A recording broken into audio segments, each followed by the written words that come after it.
my new wife's children demanded I apologize to their real dad for overstepping. So I apologized to my savings, hired movers, updated school contacts, and delivered his kids to his door with a ledger. He finally understood.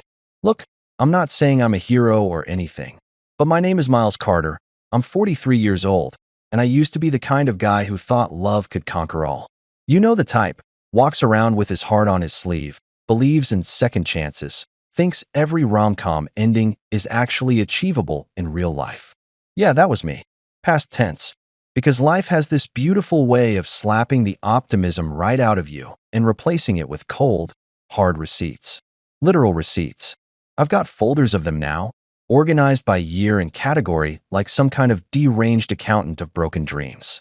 When I met Jasmine 8 years ago, she was 35, freshly divorced, and drowning in the kind of chaos that makes you want to either run for the hills or roll up your sleeves and dive in. Being the idiot romantic I was, I chose option B. She had 2 kids, Tyler, who was 11 at the time, and Lily, who was 9, and a mountain of bills that would make Everest look like a speed bump.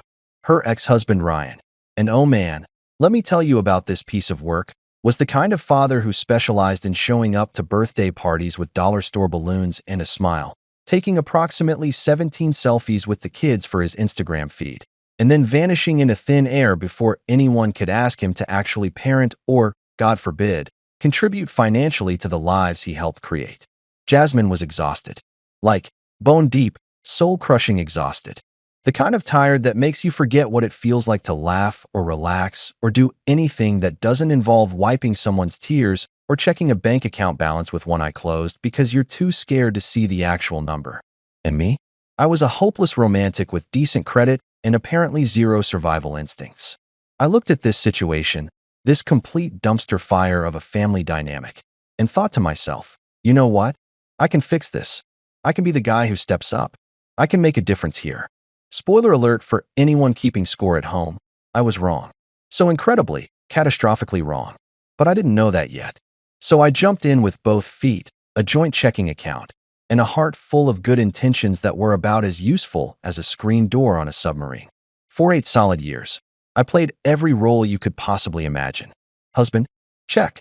Stepfather? You bet. Emotional support animal? Absolutely. Part-time entertainment coordinator? Every single weekend. I packed school lunches with those little notes that say, have a great day, like some kind of Pinterest ad.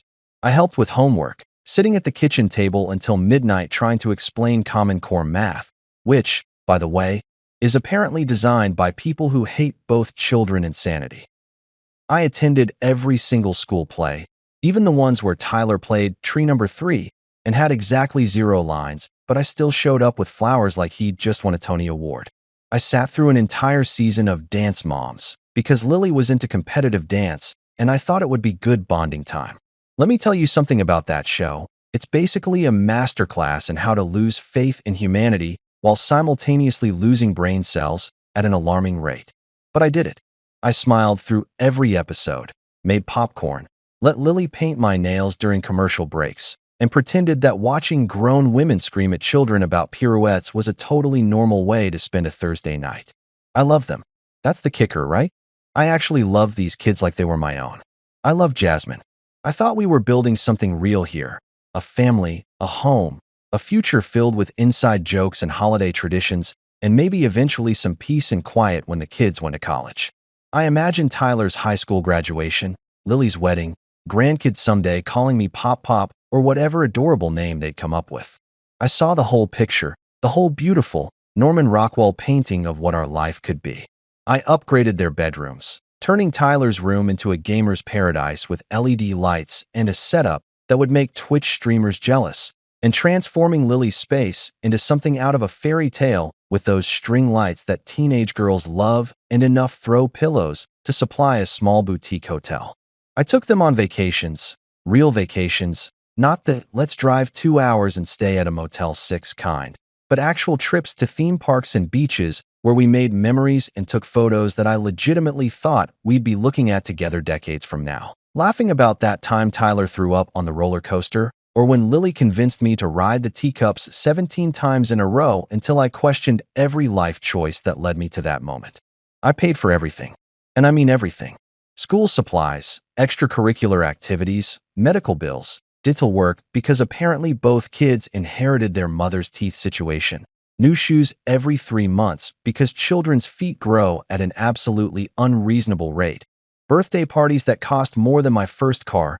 Christmas presents that I stayed up until 2 a.m. assembling because nothing says, I love you. Like building a trampoline in the dark while questioning your manual reading abilities, summer camps, sports equipment. Music lessons that Lily quit after 2 weeks, but I'd already paid for the whole semester. Tyler's obsession with collecting sneakers that cost more than my monthly car payment. And let's not forget the time I financed braces for both of them to the tune of $8,000 because Jasmine looked at me with those eyes and said it would really boost their confidence.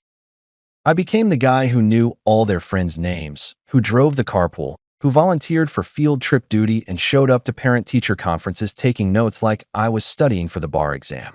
I learned TikTok dances because Lily insisted we make family content. I played Fortnite with Tyler even though I'm absolutely terrible at video games, and he would just laugh at me getting eliminated within the first 30 seconds of every match. I did all of it willingly, happily even, because I genuinely believed we were building something real. But here's the thing about building something. You need a solid foundation, and you need everyone involved to actually want the same structure. I was over here constructing a family home, while everyone else was apparently just renting temporary space in my wallet and waiting for a better offer to come along. I just didn't know it yet. I was too busy being the responsible one, the reliable one, the one who showed up every single day without fail, to notice that I was the only one actually invested in making this work long term. Turns out, I wasn't building a family. I was just funding someone else's sequel, playing a supporting role in a movie where I was never meant to be the leading man. I was the plot device, the convenient solution to Jasmine's problems, the walking ATM with a heart stupid enough to think that consistency and sacrifice and unconditional love would be enough. I was the guy who thought showing up every day mattered, that action spoke louder than words, that being there through the hard stuff would count for something in the end. And the really pathetic part? I would have kept going. I would have kept playing that role forever if they'd let me, because I actually believed in what we had. I believed in us. I believed that family wasn't about biology or DNA or whose last name was on the birth certificate, but about who showed up, who stayed, who put in the work day after day, even when it was hard and thankless and expensive as hell. But reality, as it tends to do, had other plans. And those plans involved teaching me the most expensive lesson of my life, that sometimes love isn't enough. Good intentions don't pay dividends, and being the good guy doesn't guarantee you a happy ending. Sometimes you're just the fool who paid for everyone else's happiness while your own got itemized, filed away, and eventually foreclosed on. So there I was, living my best life as discount dad, thinking everything was going pretty smoothly. The kids were doing well in school, Jasmine and I had settled into a comfortable routine, and I'd finally figured out how to make Tyler's favorite pasta without setting off the smoke alarm. Life was good. Not perfect, but good enough. And then, like a bad penny or that one friend who only calls when they need money, Ryan decided to make his grand reappearance. Everything was absolutely perfect until Ryan. And I use the term dad so loosely here that it's practically falling off, moved back into town. For context, this man had been living 3 states away for the past 6 years, sending birthday cards maybe 60% of the time and calling the kids on Christmas if he remembered and wasn't too hungover. His child support payments were about as consistent as my Wi-Fi connection during a thunderstorm, which is to say they showed up when they felt like it and disappeared without warning. But apparently, whatever he was doing in Arizona or Nevada or wherever the hell he was hiding didn't work out. So he packed up his participation trophy of a life and moved back to our city. And let me tell you, the man didn't just move back quietly. Oh no, that would be too subtle for Ryan. He moved back with the energy of a conquering hero returning from war, ready to reclaim his throne and remind everyone that he existed. Suddenly, the guy who thought child support was a type of gym exercise or maybe a new protein shake flavor decided he wanted to reconnect with his babies. His words, not mine. He literally called them his babies in a Facebook post that made me throw up in my mouth a little. Within weeks, and I mean within literal weeks, this man who couldn't be bothered to FaceTime his kids on their actual birthdays for the past several years was suddenly Father of the Year. He was taking Tyler and Lily to amusement parks every other weekend, buying them overpriced sneakers that they absolutely did not need because I had just bought them sneakers the month before, and bragging about every single outing on Instagram with captions that made me want to throw my phone into traffic. Hashtag dad goals. He'd write under a picture of him and the kids at Six Flags, conveniently forgetting to mention that I was the one who took them to Six Flags 4 times last summer and paid for the fast passes because standing in line for 2 hours to ride a roller coaster for 90 seconds is nobody's idea of a good time. Hashtag blessed dad. He posted with a selfie of him and Lily getting ice cream, as if he invented the concept of frozen dairy products and father-daughter bonding. Hashtag my world. Accompanied a picture of Tyler wearing a jersey that Ryan bought him. Even though I was the one who'd been taking Tyler to soccer practice twice a week for 3 years and standing on the sidelines in the freezing cold yelling encouragement while Ryan was off doing whatever deadbeat dads do when they're not actually parenting. And just like that, without any warning or preparation, my home transformed from a peaceful family environment into a full-blown courtroom. Every single decision I made was suddenly up for debate. Every rule was challenged. Every boundary was questioned.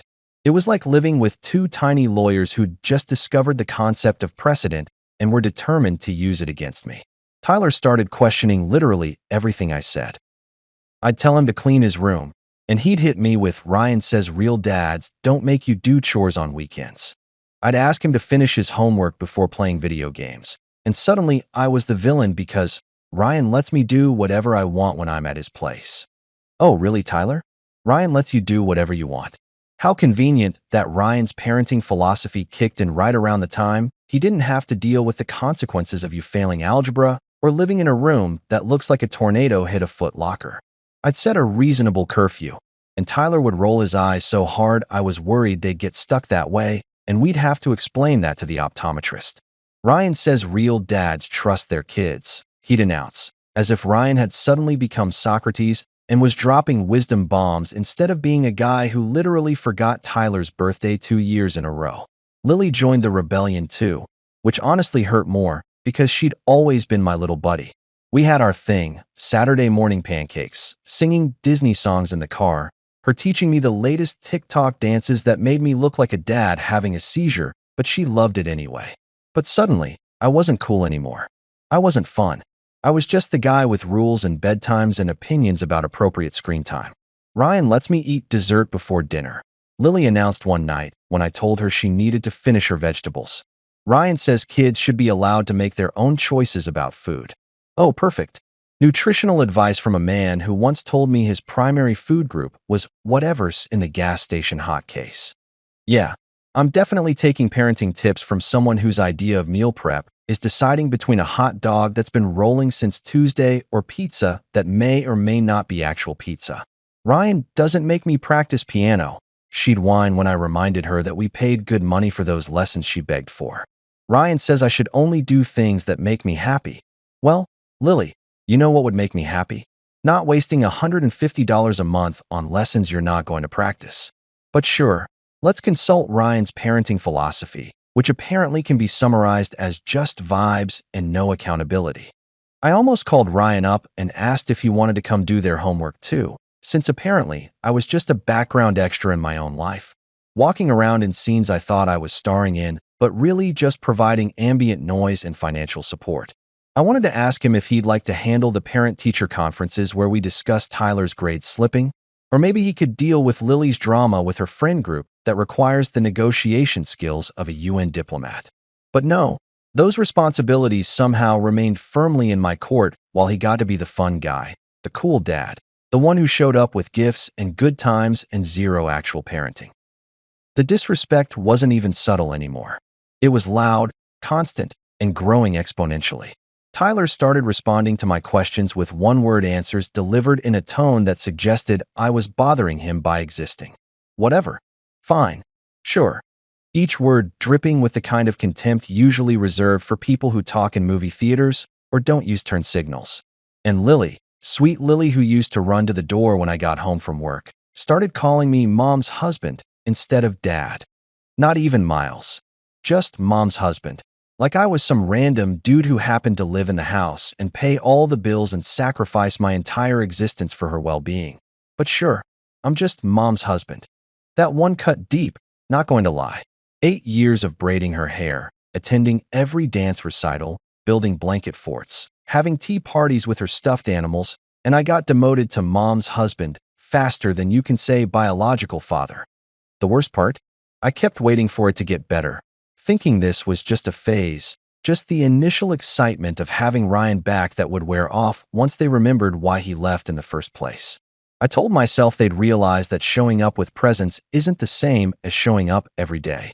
That fun weekends don't replace consistent presence. That being a real parent means doing the hard stuff, the boring stuff, the stuff that doesn't get Instagram likes. But it didn't get better. It got worse. Every day brought new comparisons, new criticisms, new ways for me to fall short of the Ryan standard, which apparently was incredibly high when it came to fun and incredibly low when it came to actual responsibility. And through it all, I kept thinking, this has to end eventually, right? They'll see through this. They'll remember who was actually here. Spoiler alert, I was wrong about that too.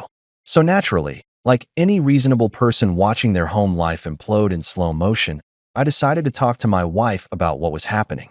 Revolutionary concept, I know. Communication, honesty, addressing problems like adults. You know, all those things marriage counselors talk about on podcasts and in books with titles like 7 Habits of People Who Don't Want to Strangle Their Spouse. I waited until the kids were asleep, poured myself a bourbon that I definitely needed, and sat down with Jasmine in our living room. The same living room where I'd proposed to her 5 years earlier, down on one knee like an idiot, thinking I was securing our future when really I was just signing up for an extended trial period that could be canceled at any time without penalty. Jazz, I said, using the nickname that used to make her smile, but now just made her look tired. We need to talk about what's going on with Tyler and Lily. She looked up from her phone, because of course she was on her phone, and gave me that expression that I'd come to recognize as her. I already know where this is going, and I don't want to deal with it face. You know the one. Every married person knows the one. What about them? She asked, in a tone that suggested she absolutely knew what about them, but was going to make me say it out loud anyway, because apparently we were doing this the hard way. They're being disrespectful, I said, trying to keep my voice level and not sound like a whiny kid tattling on the playground. Ever since Ryan came back, they've been questioning everything I say, talking back, calling me mom's husband instead of dad. Tyler literally told me yesterday that I'm not his real father and I should stop acting like it. I waited for the outrage, the defense of me, the "how dare they speak to you that way after everything you've done for them" speech that any reasonable partner would deliver.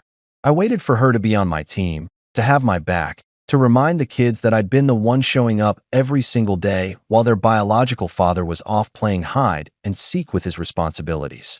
You want to know what I got instead? Jasmine sighed. Not even a big dramatic sigh, just this little exhale of air that somehow conveyed both boredom and annoyance, like I was bothering her with trivial nonsense when she had important things to do, like scroll through Facebook and double-tap photos of her high school friends' mediocre vacations. Miles, she said, and I already hated where this was going based on her tone alone. They're just excited to have their dad back. You need to give it time. Give it time. Give it time. As if time was this magical cure-all that would somehow make her children stop treating me like an ATM with legs and a pulse. As if waiting patiently would suddenly make them realize that the guy who packed their lunches and paid their cell phone bills and taught them how to ride bikes deserved a baseline level of respect. Give it time. I repeated, because surely I'd misheard her. Surely my wife of 5 years, my partner, the woman who'd promised to forsake all others and stand by me through thick and thin, didn't just dismiss my legitimate concerns with the emotional equivalent of a pat on the head and a there. Yes, give it time, she said again, now scrolling through her phone like this conversation was already over. They haven't seen Ryan in years. Of course they're going to be excited. It's natural. You're being too sensitive about this. Too sensitive. I was being too sensitive about being disrespected in my own home by children I'd raised as my own, while their absentee father swooped in like some kind of Disney dad superhero. Right. Totally reasonable assessment of the situation, Jasmine. Very helpful. I'm not being sensitive, I said, feeling my blood pressure rise to levels my doctor would definitely not approve of. I'm being realistic. They're walking all over me, comparing me to Ryan like he's some kind of parenting saint when the man couldn't even remember to send Christmas presents for 3 years straight. She finally looked up from her phone, and for a second I thought maybe, just maybe, she was actually going to engage with what I was saying. Ryan's trying, she said softly. He's really making an effort to be in their lives now. We should encourage that, not make it harder. We should encourage that. We, as if we were a team working toward the same goal, when really I was the only one fighting to maintain any kind of structure or boundaries while she played Switzerland, neutral and useless. I'm not trying to make it harder, I said, struggling to keep my voice down because the last thing I needed was the kids waking up and hearing this conversation. I'm trying to make sure they don't turn into entitled brats who think respect is optional and rules don't apply to them because Daddy Dearest shows up twice a month with gifts and zero follow-through. Jasmine set her phone down, which I initially took as a good sign until I realized she was doing it, so she could use both hands to massage her temples, like I was giving her a migraine just by existing and having feelings. You're being dramatic, she said, and those 3 words right there should have been my wake-up call. It should have been the moment I realized that this woman did not have my back, would never have my back, and was perfectly comfortable watching me get steamrolled as long as it kept her life convenient and conflict-free. But I was still trying, still hoping that maybe if I just explained it better, said it differently, made her understand the depth of what was happening, she'd snap out of whatever denial she was living in and actually support me. I'm not being dramatic, I said. Last week, Tyler told me to shut up when I asked him to turn down his music. Lily rolled her eyes at me when I reminded her to brush her teeth. They don't listen to anything I say anymore, and when I try to discipline them, they throw Ryan in my face like he's the authority on parenting when he literally abandoned them for 6 years. Jasmine stood up, and I thought maybe we were finally getting somewhere, that she was going to go talk to the kids, set them straight, remind them that I deserved respect. Instead, she grabbed her phone and headed toward the stairs. Where are you going? I asked. To bed, she said. I'm tired, Miles. This conversation is exhausting. You're making a mountain out of a molehill. The kids are fine. Ryan's fine. Everything is fine. You just need to relax and let things settle naturally. Sure, I thought, watching her walk away from yet another problem she didn't want to deal with. And maybe one day raccoons will start doing their own laundry, organize themselves into a functional government, and solve world hunger while they're at it. Both scenarios seemed equally likely at that point. I sat there in the living room for another hour, drinking my bourbon and replaying the conversation in my head, wondering when exactly I'd become so disposable. When had I gone from partner to problem? From husband to hindrance? From the guy she couldn't live without to the guy she couldn't be bothered to defend? The disrespect from the kids escalated faster than gas prices during a Middle East conflict, and Jasmine's response remained consistently, infuriatingly neutral. Tyler would roll his eyes when I told him to study, and she'd say nothing. Lily would talk back when I asked her to clean her room, and Jasmine would pretend she didn't hear it. I'd try to enforce a consequence, and she'd quietly undermine me later, telling the kids I was just stressed, or being too strict, or my personal favorite, going through something. Yeah, I was going through something, all right. I was going through the painful realization that my wife wasn't neutral at all. She'd chosen a side, and it wasn't mine. She was perfectly comfortable watching me bleed quietly in the corner, as long as it meant she didn't have to deal with conflict or uncomfortable conversations or the possibility that her precious children and their biological father might actually be in the wrong. I began to understand something that should have been obvious from the start. Jasmine wasn't a diplomat trying to keep the peace. She was a spectator who'd bought front-row tickets to watch me get destroyed and was enjoying the show while pretending to care about the outcome. She'd say things like, "I understand you're frustrated," while doing absolutely nothing to address the source of that frustration. She'd nod sympathetically while I explained how hurt I was, then turn around and let the same behavior continue without consequence. It was like being married to a very polite witness to your own murder.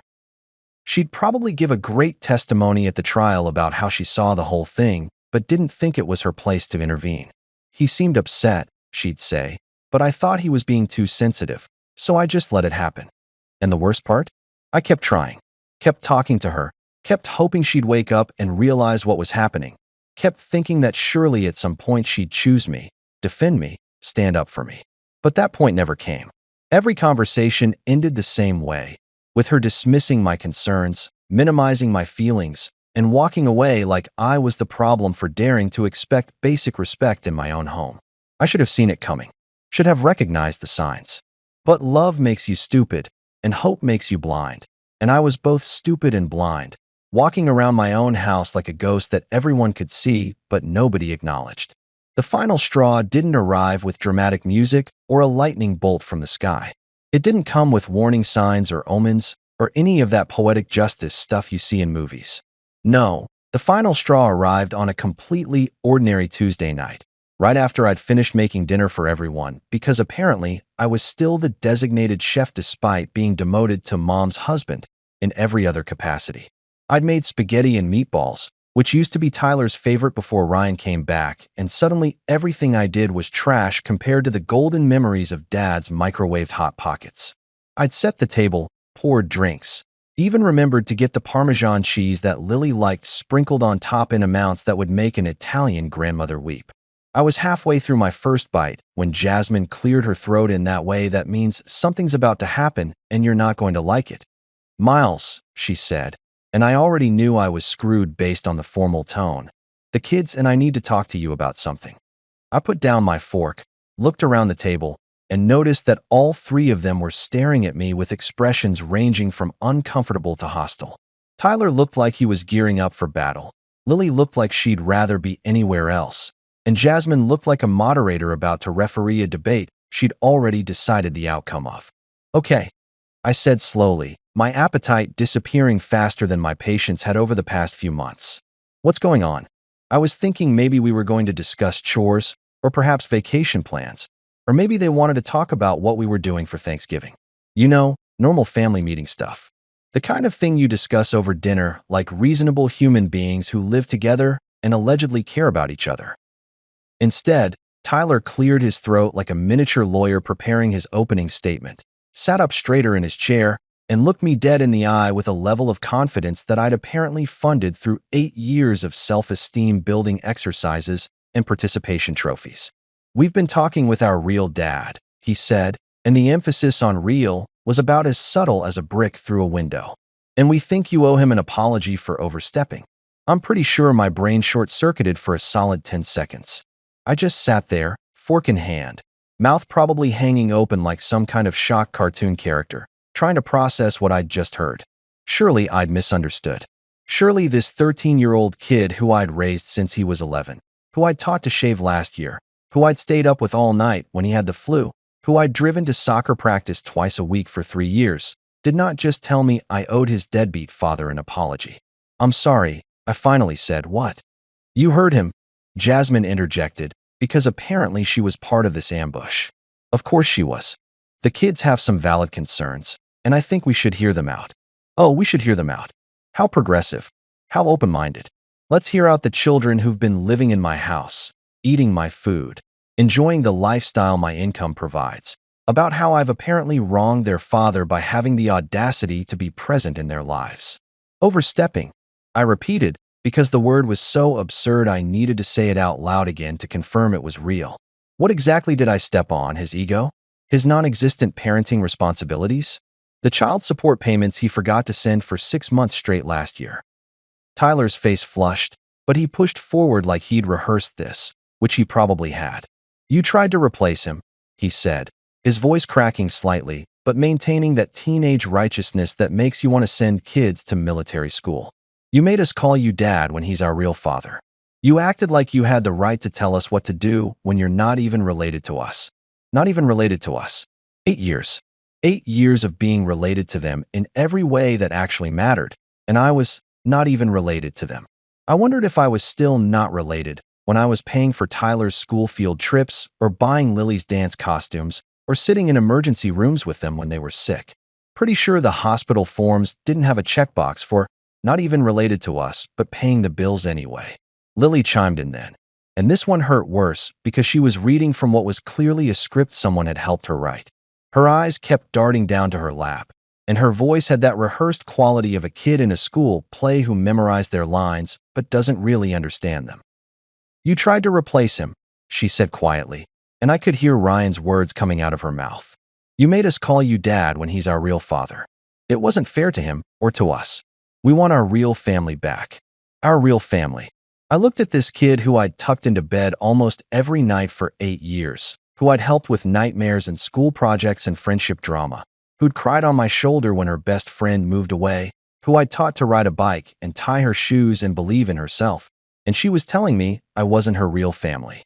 I turned to Jasmine, desperately hoping she'd intervene, that she'd stop this absolute circus before it went any further, that she'd remind these kids of reality and facts, and who'd actually been there for them day in and day out.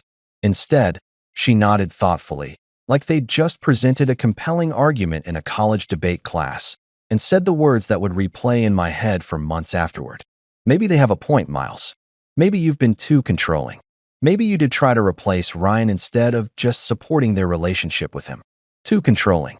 I'd been too controlling by being a parent, by having rules and expectations and boundaries, by thinking that raising children meant actually raising them, not just throwing money at them and hoping they turned out okay, by believing that being a father meant more than just showing up when it was convenient and fun.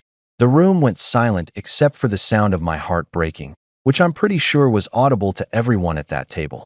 I looked at each of them, Tyler with his rehearsed anger, Lily with her scripted hurt, Jasmine with her diplomatic betrayal, and something inside me just snapped. Not in a yelling, dramatic way, more like a light switch flipping off. Click. Done. I could have fought, could have argued, could have listed every single thing I'd done for these kids, every sacrifice I'd made, every moment I'd chosen them over my own comfort or convenience. I could have reminded them about the time I worked double shifts for 3 months to pay for Tyler's basketball camp, or how I learned to braid hair from YouTube videos so Lily wouldn't go to school looking like she'd stuck her finger in an electrical socket, or the countless nights I stayed up helping with homework while Ryan was posting selfies from bars 3 states away. But what would have been the point? They'd already decided I was the villain in their story. They'd already rewritten history with Ryan as the misunderstood hero and me as the evil stepfather who'd stolen their real family away. Facts didn't matter. Reality didn't matter. 8 years of my life didn't matter. So instead of arguing, instead of defending myself, instead of trying to make them see reason, I just smiled. It wasn't a happy smile. It was the smile of a man who'd just realized he'd been playing a rigged game and had finally decided to stop playing.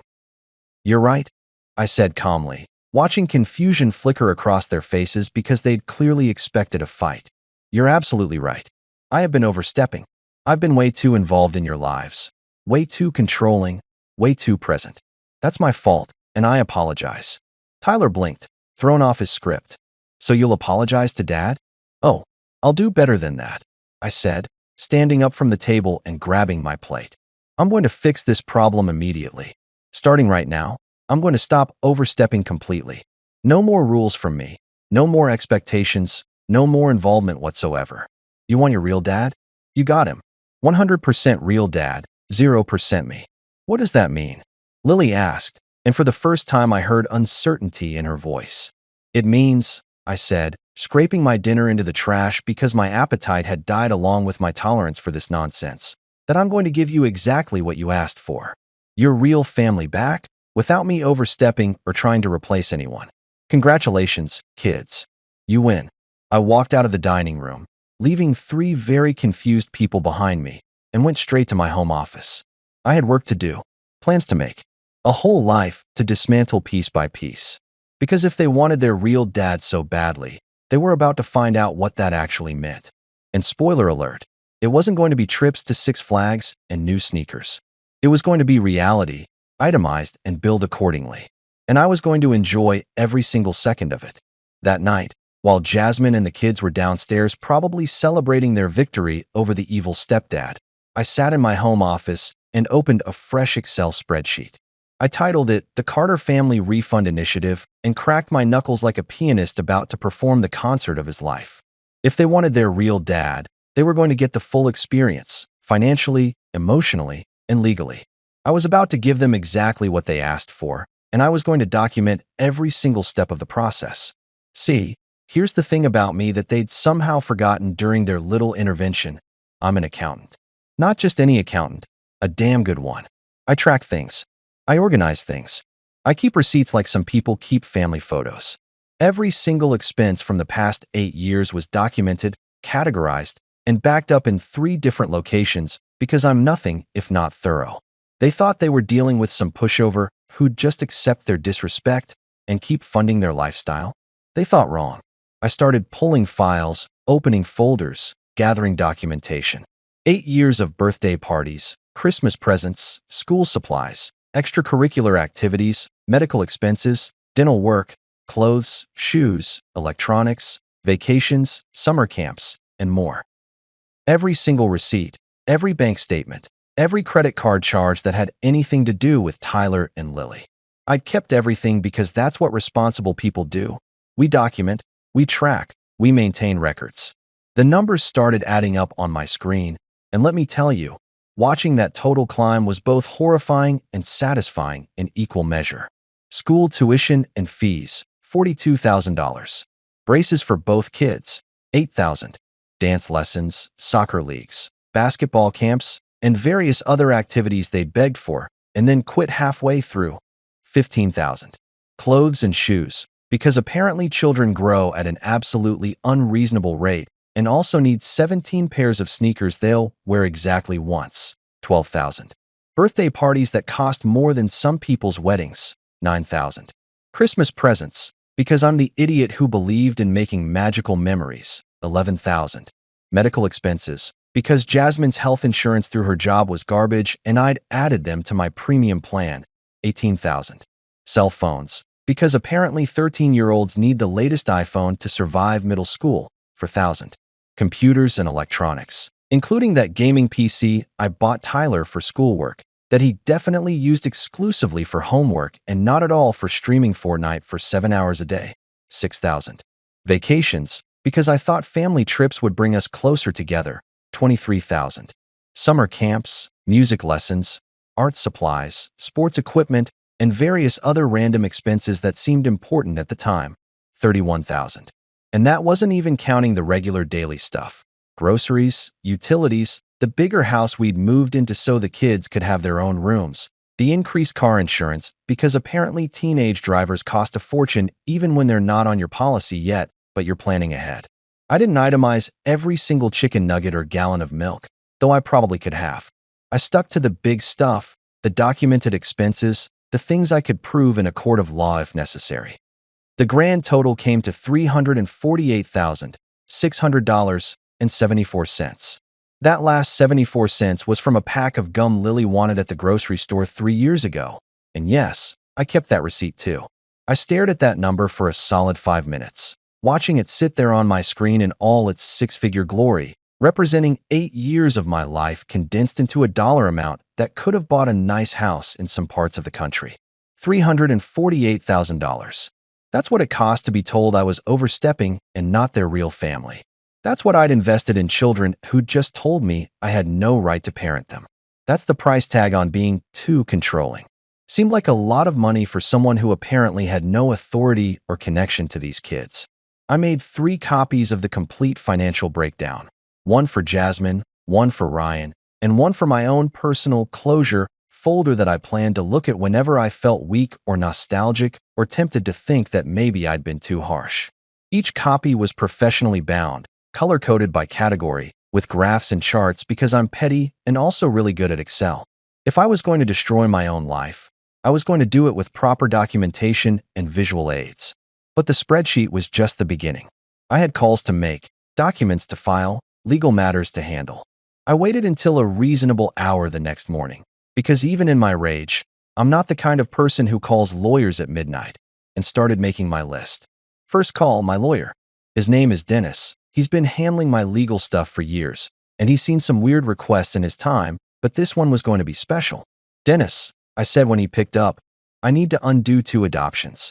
Think of it as an emotional unsubscribe. How fast can we make that happen? There was a long pause on the other end of the line. Miles, are you okay? Do you want to talk about this? I'm fantastic, I said, and I meant it. For the first time in months, I felt clear-headed and purposeful.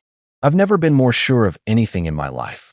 The kids want their real dad. Their real dad wants to be involved, and I'm removing myself from the equation. What do I need to do?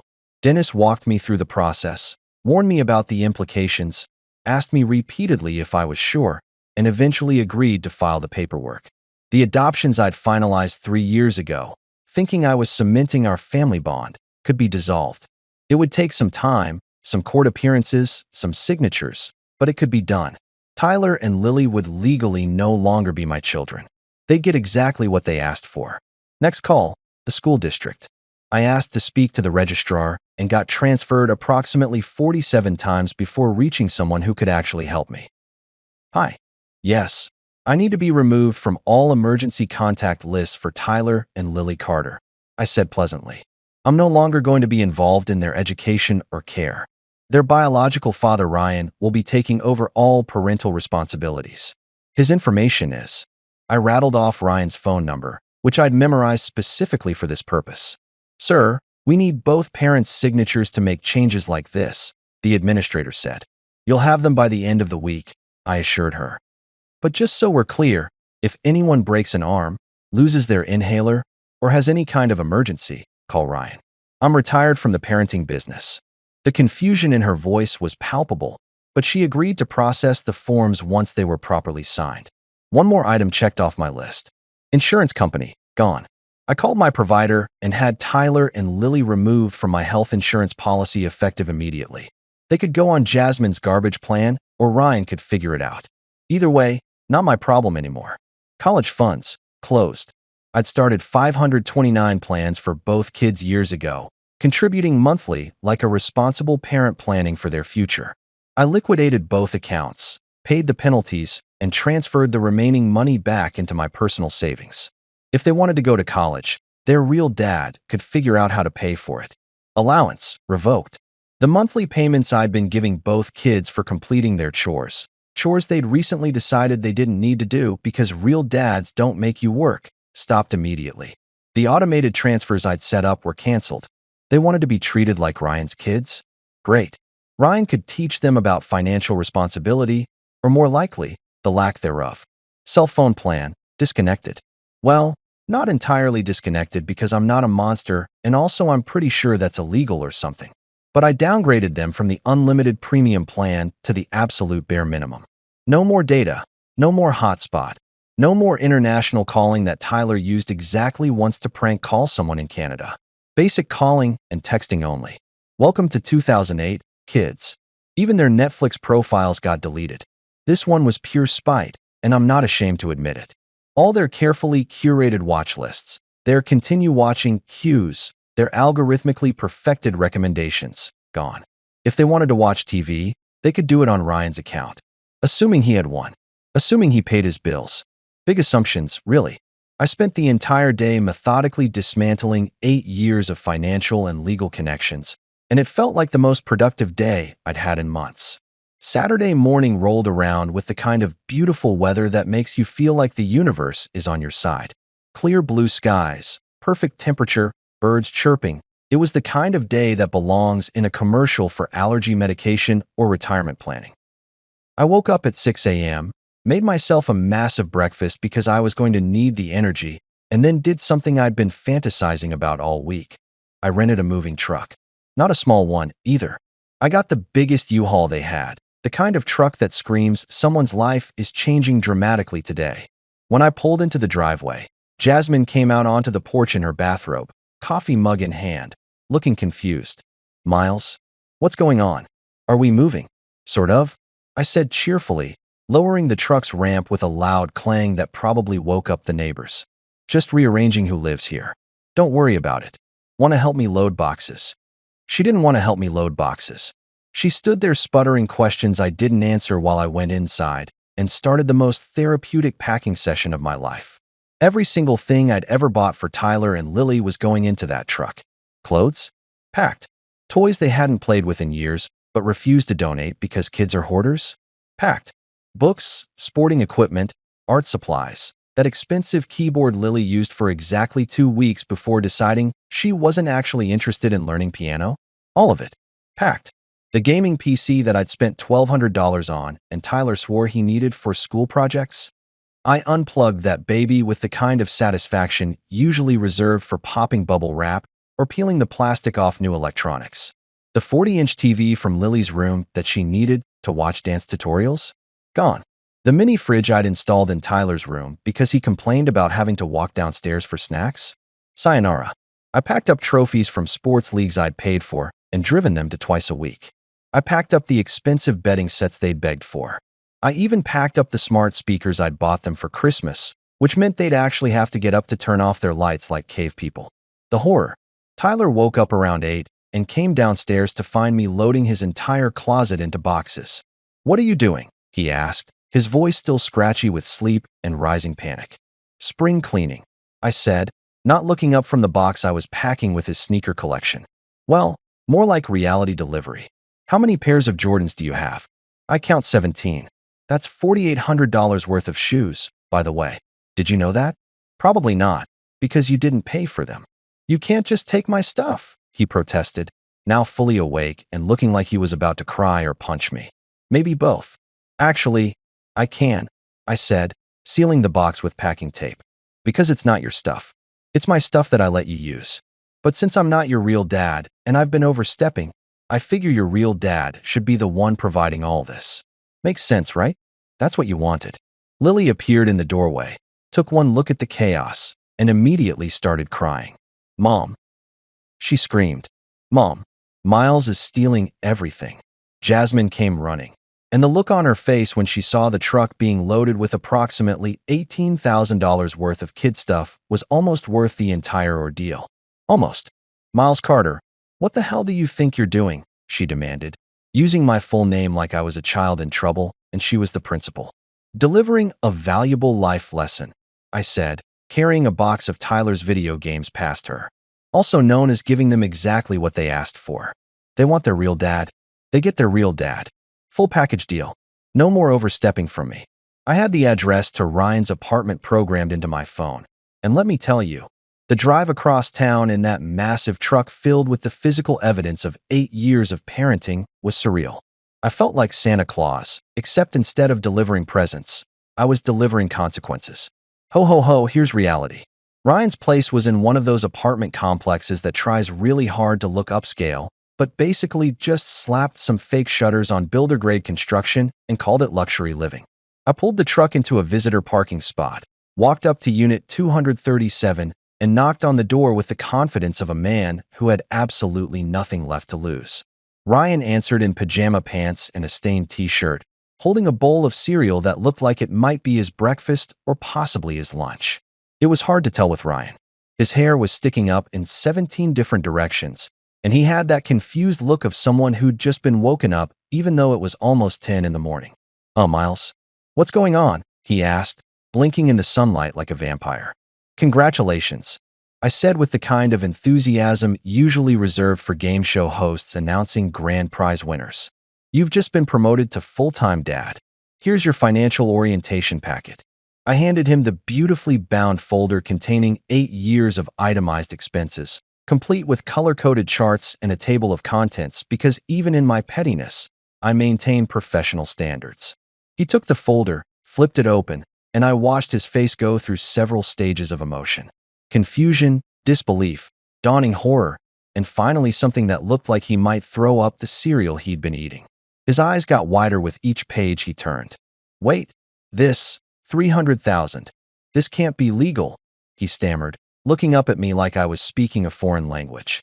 "Oh, it's very legal," I assured him. "That's a complete accounting of every expense I've incurred raising your children for the past 8 years. School, medical, extracurricular, basic necessities, special occasions, and general maintenance of 2 human beings. I'm not asking you to pay me back, though legally I probably could. I'm just providing transparency. Also, the kids move in today. You're welcome." The cereal bowl nearly slipped from his hands. "Move in? What do you mean move in?" "I mean they're coming to live with you," I said slowly, like I was explaining quantum physics to a golden retriever. "You know, living? Residing? Taking up space in your home on a permanent basis? They want their real dad. You want to be in their lives. I'm removing myself from the equation. It's perfect. Everybody wins." "I can't. I live in a 1-bedroom apartment," he said.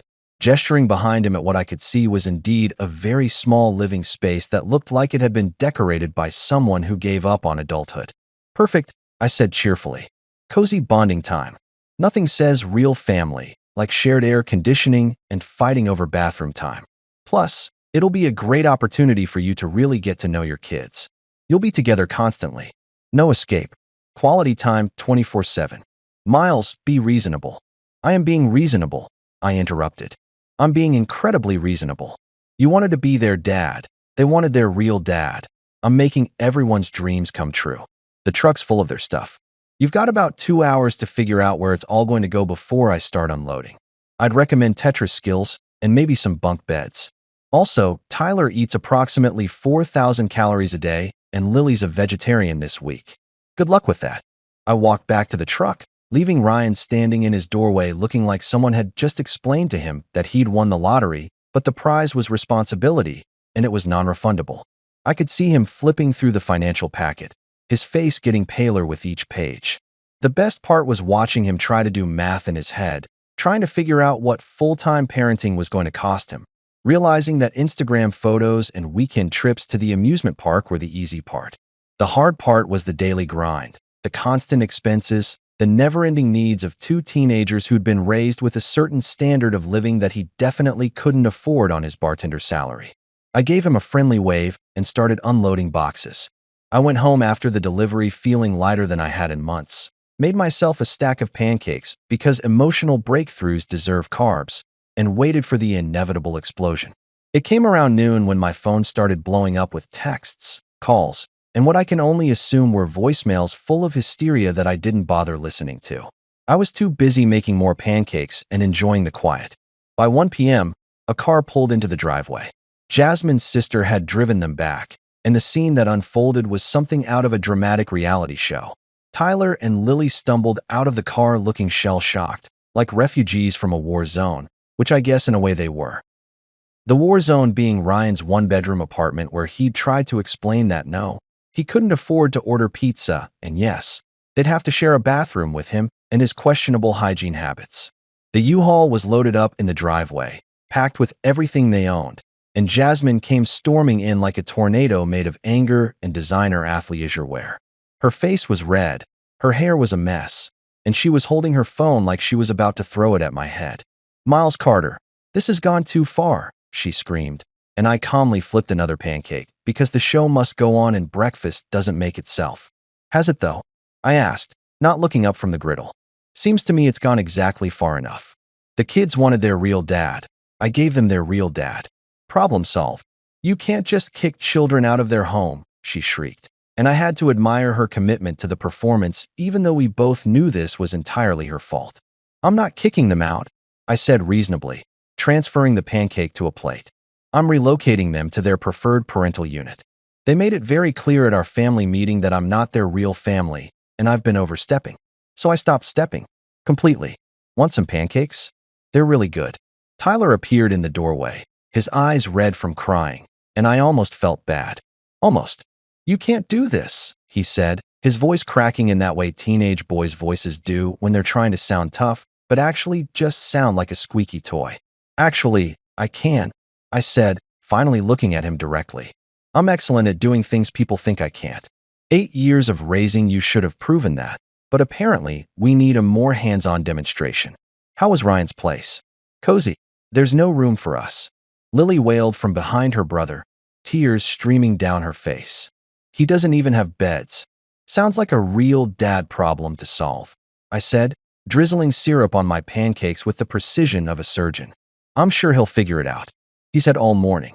Lily pushed past Tyler and ran to me, grabbing my arm with small hands that I'd held 1,000 times before. "You're still my dad," she whispered through her tears, and man, that one hit different. That one almost broke through my armor of righteous anger and spreadsheet-backed revenge. But then I remembered her sitting at that dinner table, reading from her script about how I'd tried to replace Ryan, and my resolve hardened right back up like concrete. "On paper? Not anymore," I said gently, removing her hands from my arm. "The adoption reversal paperwork is being filed this week. But don't worry, your real one's got it covered. Sort of. Maybe. We'll see." I handed Jasmine the divorce papers I'd been carrying in my back pocket, the ones I'd signed that morning with a pen I'd bought specifically for the occasion, because even petty revenge deserves good stationery. Don't worry, I signed them neatly. Lawyer says you should have them processed within 60 days. I'm keeping the house since I paid for it, but you're welcome to whatever's left in our joint account after I remove my contributions. Should be about $47. Treat yourself. She stared at the papers like they were written in ancient hieroglyphics, her mouth opening and closing without sound coming out. It was the first time in our entire relationship I'd seen Jasmine completely speechless, and I'd be lying if I said it wasn't satisfying. You're really doing this, she finally said, and it wasn't a question. I really am, I confirmed. You three wanted your real family back without me overstepping? Congratulations. You got it. Ryan's expecting you. He's probably already trying to figure out how to fit 2 kids' worth of stuff into a coat closet. When they finally left, Tyler begging through his tears, Lily sobbing into her hands, Jasmine threatening legal action she couldn't afford. I watched from the window as they loaded into Jasmine's car, their belongings packed into the U-Haul behind it, and drove away toward whatever disaster awaited them at Ryan's place. I stood there in my quiet, empty house for a long moment, taking in the silence. No one yelling about whose turn it was to unload the dishwasher. No one screaming about borrowed clothes or stolen chargers. No one demanding money for something they absolutely needed right this second. Just peace. Blessed, expensive, hard-earned peace. I walked over to my Alexa, the one smart home device I'd kept for myself, and said clearly, "Alexa, play Another One Bites the Dust." As Freddie Mercury's voice filled my empty house, I finished my pancakes and smiled. Not a happy smile exactly. More like the smile of a man who'd just performed the most expensive magic trick of his life, making an entire family disappear with nothing but receipts and boundaries. Within 2 weeks, the universe decided to demonstrate exactly why they call it karma and not coincidence. I didn't have to do anything except sit back, sip my coffee, and watch the dominoes fall with the kind of satisfaction usually reserved for people who correctly predicted the ending of a mystery novel everyone else thought was unpredictable. The first domino was Ryan's housing situation. Turns out, landlords have rules about how many people can occupy a 1-bedroom apartment, and 3 is generally not the approved answer. Ryan's landlord, a lovely woman named Patricia who apparently had eyes and could count, showed up 4 days after the kids moved in, took one look at the situation. 2 teenagers sleeping on air mattresses in the living room surrounded by boxes of stuff that wouldn't fit anywhere, and handed Ryan an eviction notice faster than you can say lease violation. Ryan called me, naturally, because apparently I was still the go-to problem solver even though I'd explicitly resigned from that position. I let it go to voicemail.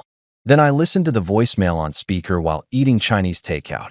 And let me tell you, nothing makes lo mein taste better than the sound of your ex-stepkid's real dad, explaining through tears that he had 30 days to find a new place. And did I know how expensive 2-bedroom apartments were? I did know, actually. That's why I'd bought a house. The second domino was Tyler's college plans. See, Tyler had been accepted to a pretty decent state university with plans to start in the fall. I'd been helping him fill out financial aid forms. We'd toured the campus together. I'd even started talking to him about majors and career paths. But all of that required something called parental financial information. And suddenly Ryan's bartender income, combined with Jasmine's part-time retail job, wasn't painting the pretty picture that my accountant's salary had been painting. Tyler's financial aid package evaporated faster than my patience had during that family meeting. The scholarships that had seemed like sure things suddenly weren't so sure when the financial need calculations changed. The student loans he qualified for weren't enough to cover tuition, room, and board. And the college fund I'd liquidated? Well, that money was sitting in my personal savings account, earning interest and minding its own business. Tyler called me crying about it. I almost answered. Almost. But then I remembered him clearing his throat like a lawyer and telling me I owed his father an apology, and I let that call go to voicemail too. Later, I listened to him sob about how his whole future was ruined and could I please help him figure this out. And I deleted it while watching Netflix on my giant TV that no longer had anyone else's profiles cluttering up my recommendations. The third domino was Lily's soccer career. She'd been playing competitive soccer for 3 years, on a travel team that cost approximately $3,000 per season when you factored in league fees, tournament costs, equipment, and travel expenses. She was actually pretty good, had dreams of playing in college, maybe even getting a scholarship. But competitive sports require money, lots of it, and consistency, and someone who can drive you to practices 4 times a week and games every weekend. Ryan's work schedule as a bartender meant he worked most evenings and weekends. Jasmine's retail job wasn't much better, and neither of them had $3,000 lying around for soccer fees. Lily quit the team after 2 weeks. I heard about it through Facebook, of all places, where her coach had posted something nice about wishing her well in her new chapter. I felt a tiny pang of guilt about that one. Tiny, very tiny, about the size of the consideration they'd given my feelings during their little family intervention. The fourth domino was just general quality of life stuff that I hadn't even realized I'd been providing. Jasmine had to move in with her sister Karen, who lived in a tiny 2-bedroom condo on the sketchy side of town and had exactly 1 towel per person in her household because she believed in minimalism, which was really just code for broke, but making it sound intentional. Karen also had a grudge against Jasmine from some argument they'd had in 2015 about a borrowed dress that was never returned. So the living situation was about as comfortable as a bed of nails covered in lemon juice. I knew all this because my buddy Jeff was dating Karen's coworker, and information travels fast in social circles when people enjoy watching drama unfold. My phone became a symphony of missed calls. Tyler begging, Lily crying, Ryan pleading for just a little help, man, just to get us through this rough patch. Jasmine alternating between anger and desperation, her voicemails ranging from "you're a monster" to "please, we can work this out." I ignored them all while sipping coffee from a mug I'd bought myself that said, "Not my circus, not my monkeys." Except it had been my circus for 8 years, and I'd finally sold my ticket and left the tent. Now I was just a spectator watching from a comfortable distance, and the view was pretty damn good. I did answer one call, about 3 weeks in, just to see what would happen. It was Jasmine, and her voice was small in a way I'd never heard before. "Miles, please. The kids are miserable. Ryan can't handle this. I made a mistake." "You made several mistakes," I corrected her. "But the biggest one was thinking I'd still be here to fix them." "I'm not your solution anymore, Jazz. I'm not anybody's solution. I'm just a guy who learned an expensive lesson about the difference between being appreciated and being used." "What do you want me to say?" she asked, and I could hear tears in her voice. "Nothing," I said honestly. "There's nothing you can say that changes anything. You sat there at that table and agreed with them when they said I was overstepping. You chose them over me, and now you get to live with that choice. We all do." I hung up and blocked her number. Then I ordered pizza, the expensive kind with the fancy toppings, because I could afford it now that I wasn't feeding 4 people and funding someone else's dream of having their cake and eating it too. 6 months later, I was living my best life. I'd redecorated the house, finally got that home theater system I'd been eyeing for years, and discovered that cooking for one is actually kind of zen when you're not constantly being interrupted by someone asking where their other shoe is or complaining that dinner doesn't look like the picture on Pinterest. I was in the middle of watching a documentary about deep-sea creatures, in peace, without anyone talking over it, when my phone buzzed with a text from an unknown number. I almost deleted it without reading, because at this point I'd blocked so many variations of my former family's numbers that unknown contacts were usually either spam or someone trying to sneak past my defenses to beg for money. But something made me open it, and I'm still not sure if I'm glad I did. "Dad?" It started, and I immediately knew it was Tyler because he was the only one who'd ever called me that without being prompted or bribed. "I understand now. Ryan isn't a real father. You were. I'm sorry." I sat there staring at those words for a solid 5 minutes, reading them over and over, watching the letters blur slightly, because apparently my eyes were leaking and I didn't remember authorizing that. The text continued. "He bailed again last week. Just left. Said he couldn't handle the responsibility. We're back with Mom at Aunt Karen's, and it's awful. I miss you. I miss our house. I miss when things were normal. I know I screwed up. I know what I said at that dinner was horrible. I was stupid and I let him get in my head, and I'm so sorry. Please call me. Please. I just want to talk." It was followed by another text. "I looked at the financial breakdown you gave Ryan. I never knew you spent that much on us. I never thought about it. I just thought that's what dads did, But now I see that's what you did. Ryan never did any of it. He still hasn't. I get it now. You were the real dad the whole time, and I threw it away because I was an idiot kid who thought fun weekends meant more than everything else. I'm sorry doesn't even begin to cover it, but I'm sorry anyway. Then another. Lily wants to apologize too, but she's too scared to text you. She cries about you a lot. She keeps her old dance photos up, the ones where you're in the audience making those goofy faces to make her laugh before she went on stage. She misses you. We both do. Mom does too, even though she won't admit it. Please, Dad, can we talk? I read through all 3 texts twice, then a third time, and felt something crack in my chest. Not break. It had already broken months ago at that dinner table. This was different. This was the sound of scar tissue being tested, stretched, pulled up by emotions I'd worked very hard to bury under layers of righteous anger and financial documentation. Part of me wanted to call him immediately, wanted to hear his voice, ask him how he was doing, tell him I forgave him and we could work through this. That part of me remembered teaching him to tie his tie for his first school dance. Remembered staying up until 2 in the morning helping him finish a history project he'd procrastinated on. Remembered the way his whole face lit up when I showed up to his basketball games, even though he spent most of the time on the bench. But there was another part of me, a harder part that had been forged in the fires of that family meeting and tempered by 6 months of peace and quiet, that remembered something else. That remembered the look on his face when he'd called Ryan his real dad. That remembered how easily he'd dismissed 8 years of my life with a prepared speech about overstepping. That remembered that apologies are nice, but they don't pay refunds on wasted years. I thought about what responding would mean. It would mean opening that door again, letting them back into my life, probably helping them out of whatever mess they'd gotten into because that's what I did. I fixed things, I solved problems. I was the reliable one who showed up. And if I'm being honest with myself, which I was trying to be these days, I knew exactly what would happen. I'd help Tyler with college applications again. I'd probably end up paying for some of it because watching him throw away his future wouldn't sit right with me, even after everything. Lily would start asking about dance lessons again, and I'd cave because I'm weak when it comes to her tears. Jasmine would slowly work her way back into my good graces, promising things would be different this time. And I want to believe her because 8 years of history doesn't just disappear even when you really want it to.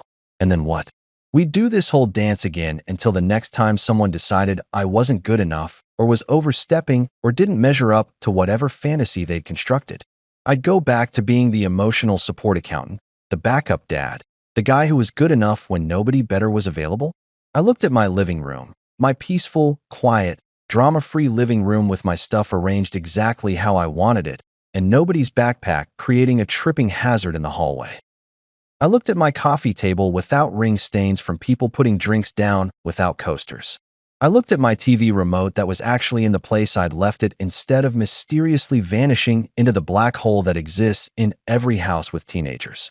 I thought about my bank account, which had been steadily growing now that I wasn't funding 3 other people's lives. I thought about my weekends, which I could spend doing whatever I wanted without coordinating schedules or attending events I didn't care about.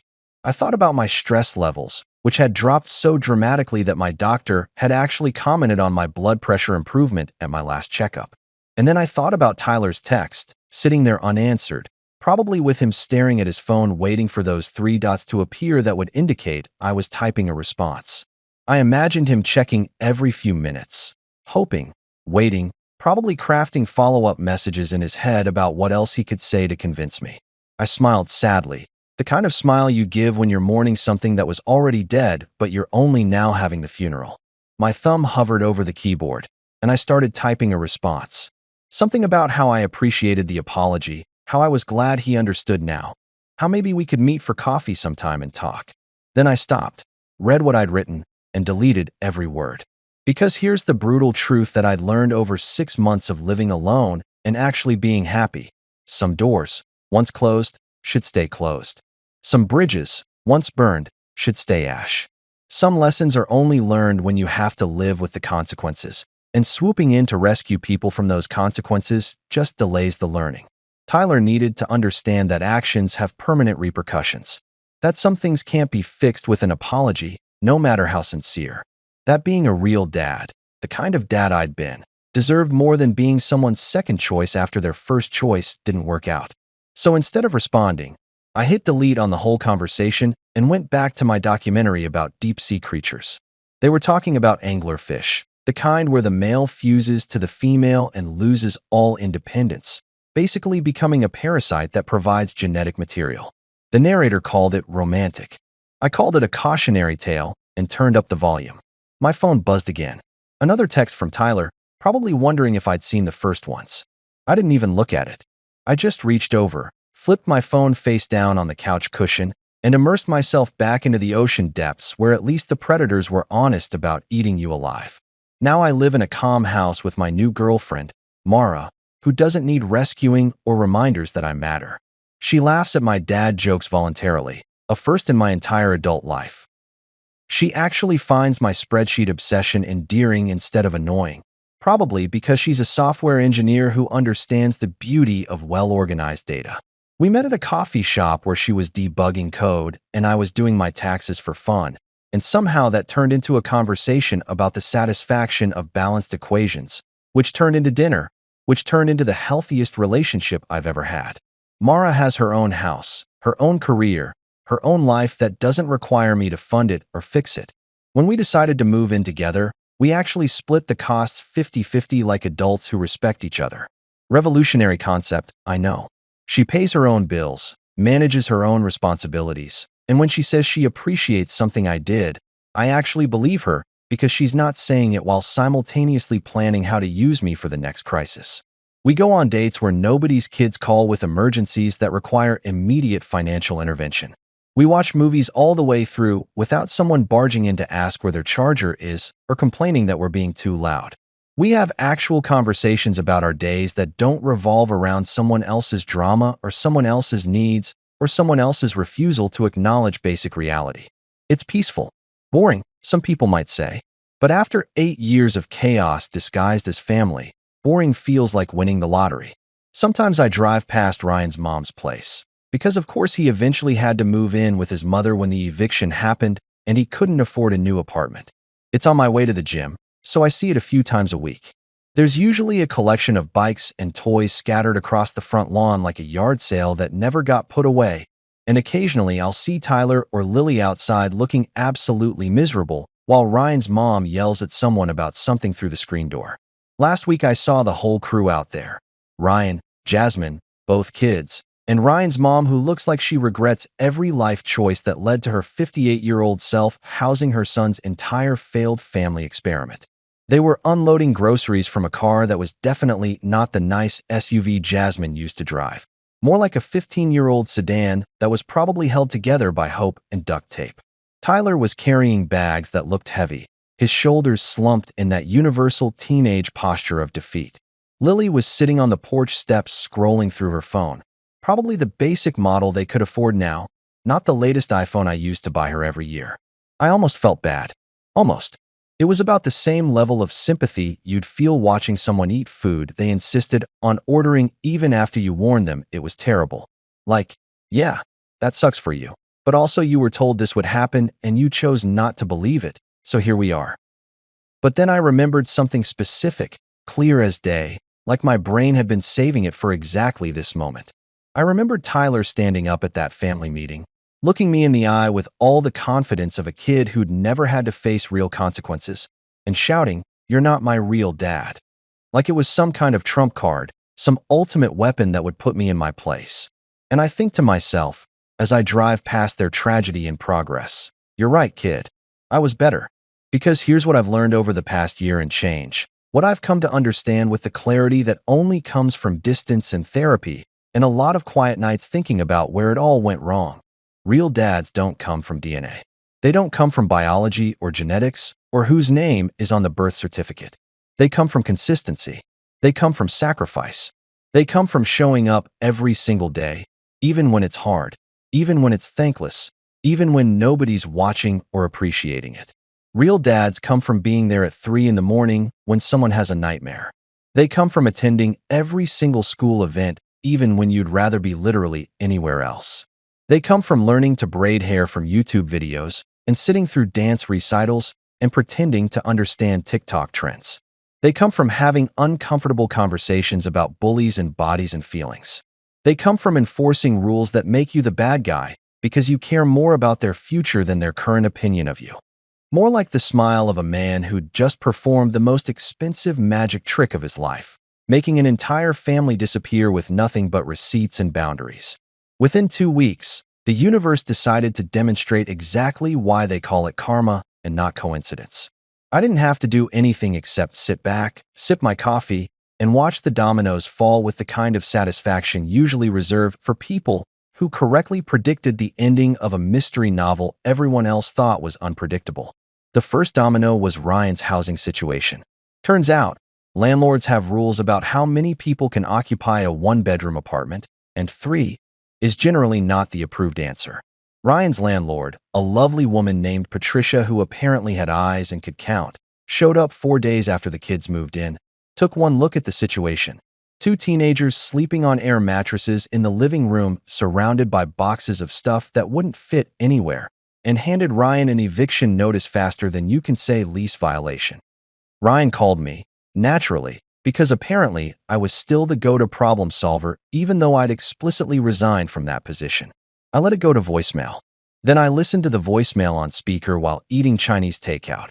And let me tell you, nothing makes lo mein taste better than the sound of your ex-stepkid's real dad, explaining through tears that he had 30 days to find a new place. And did I know how expensive 2-bedroom apartments were? I didn't know, actually. That's why I bought a house. The second domino was Tyler's college plans. See, Tyler had been accepted to a pretty decent state university with plans to start in the fall. I'd been helping him fill out financial aid forms. We'd toured the campus together.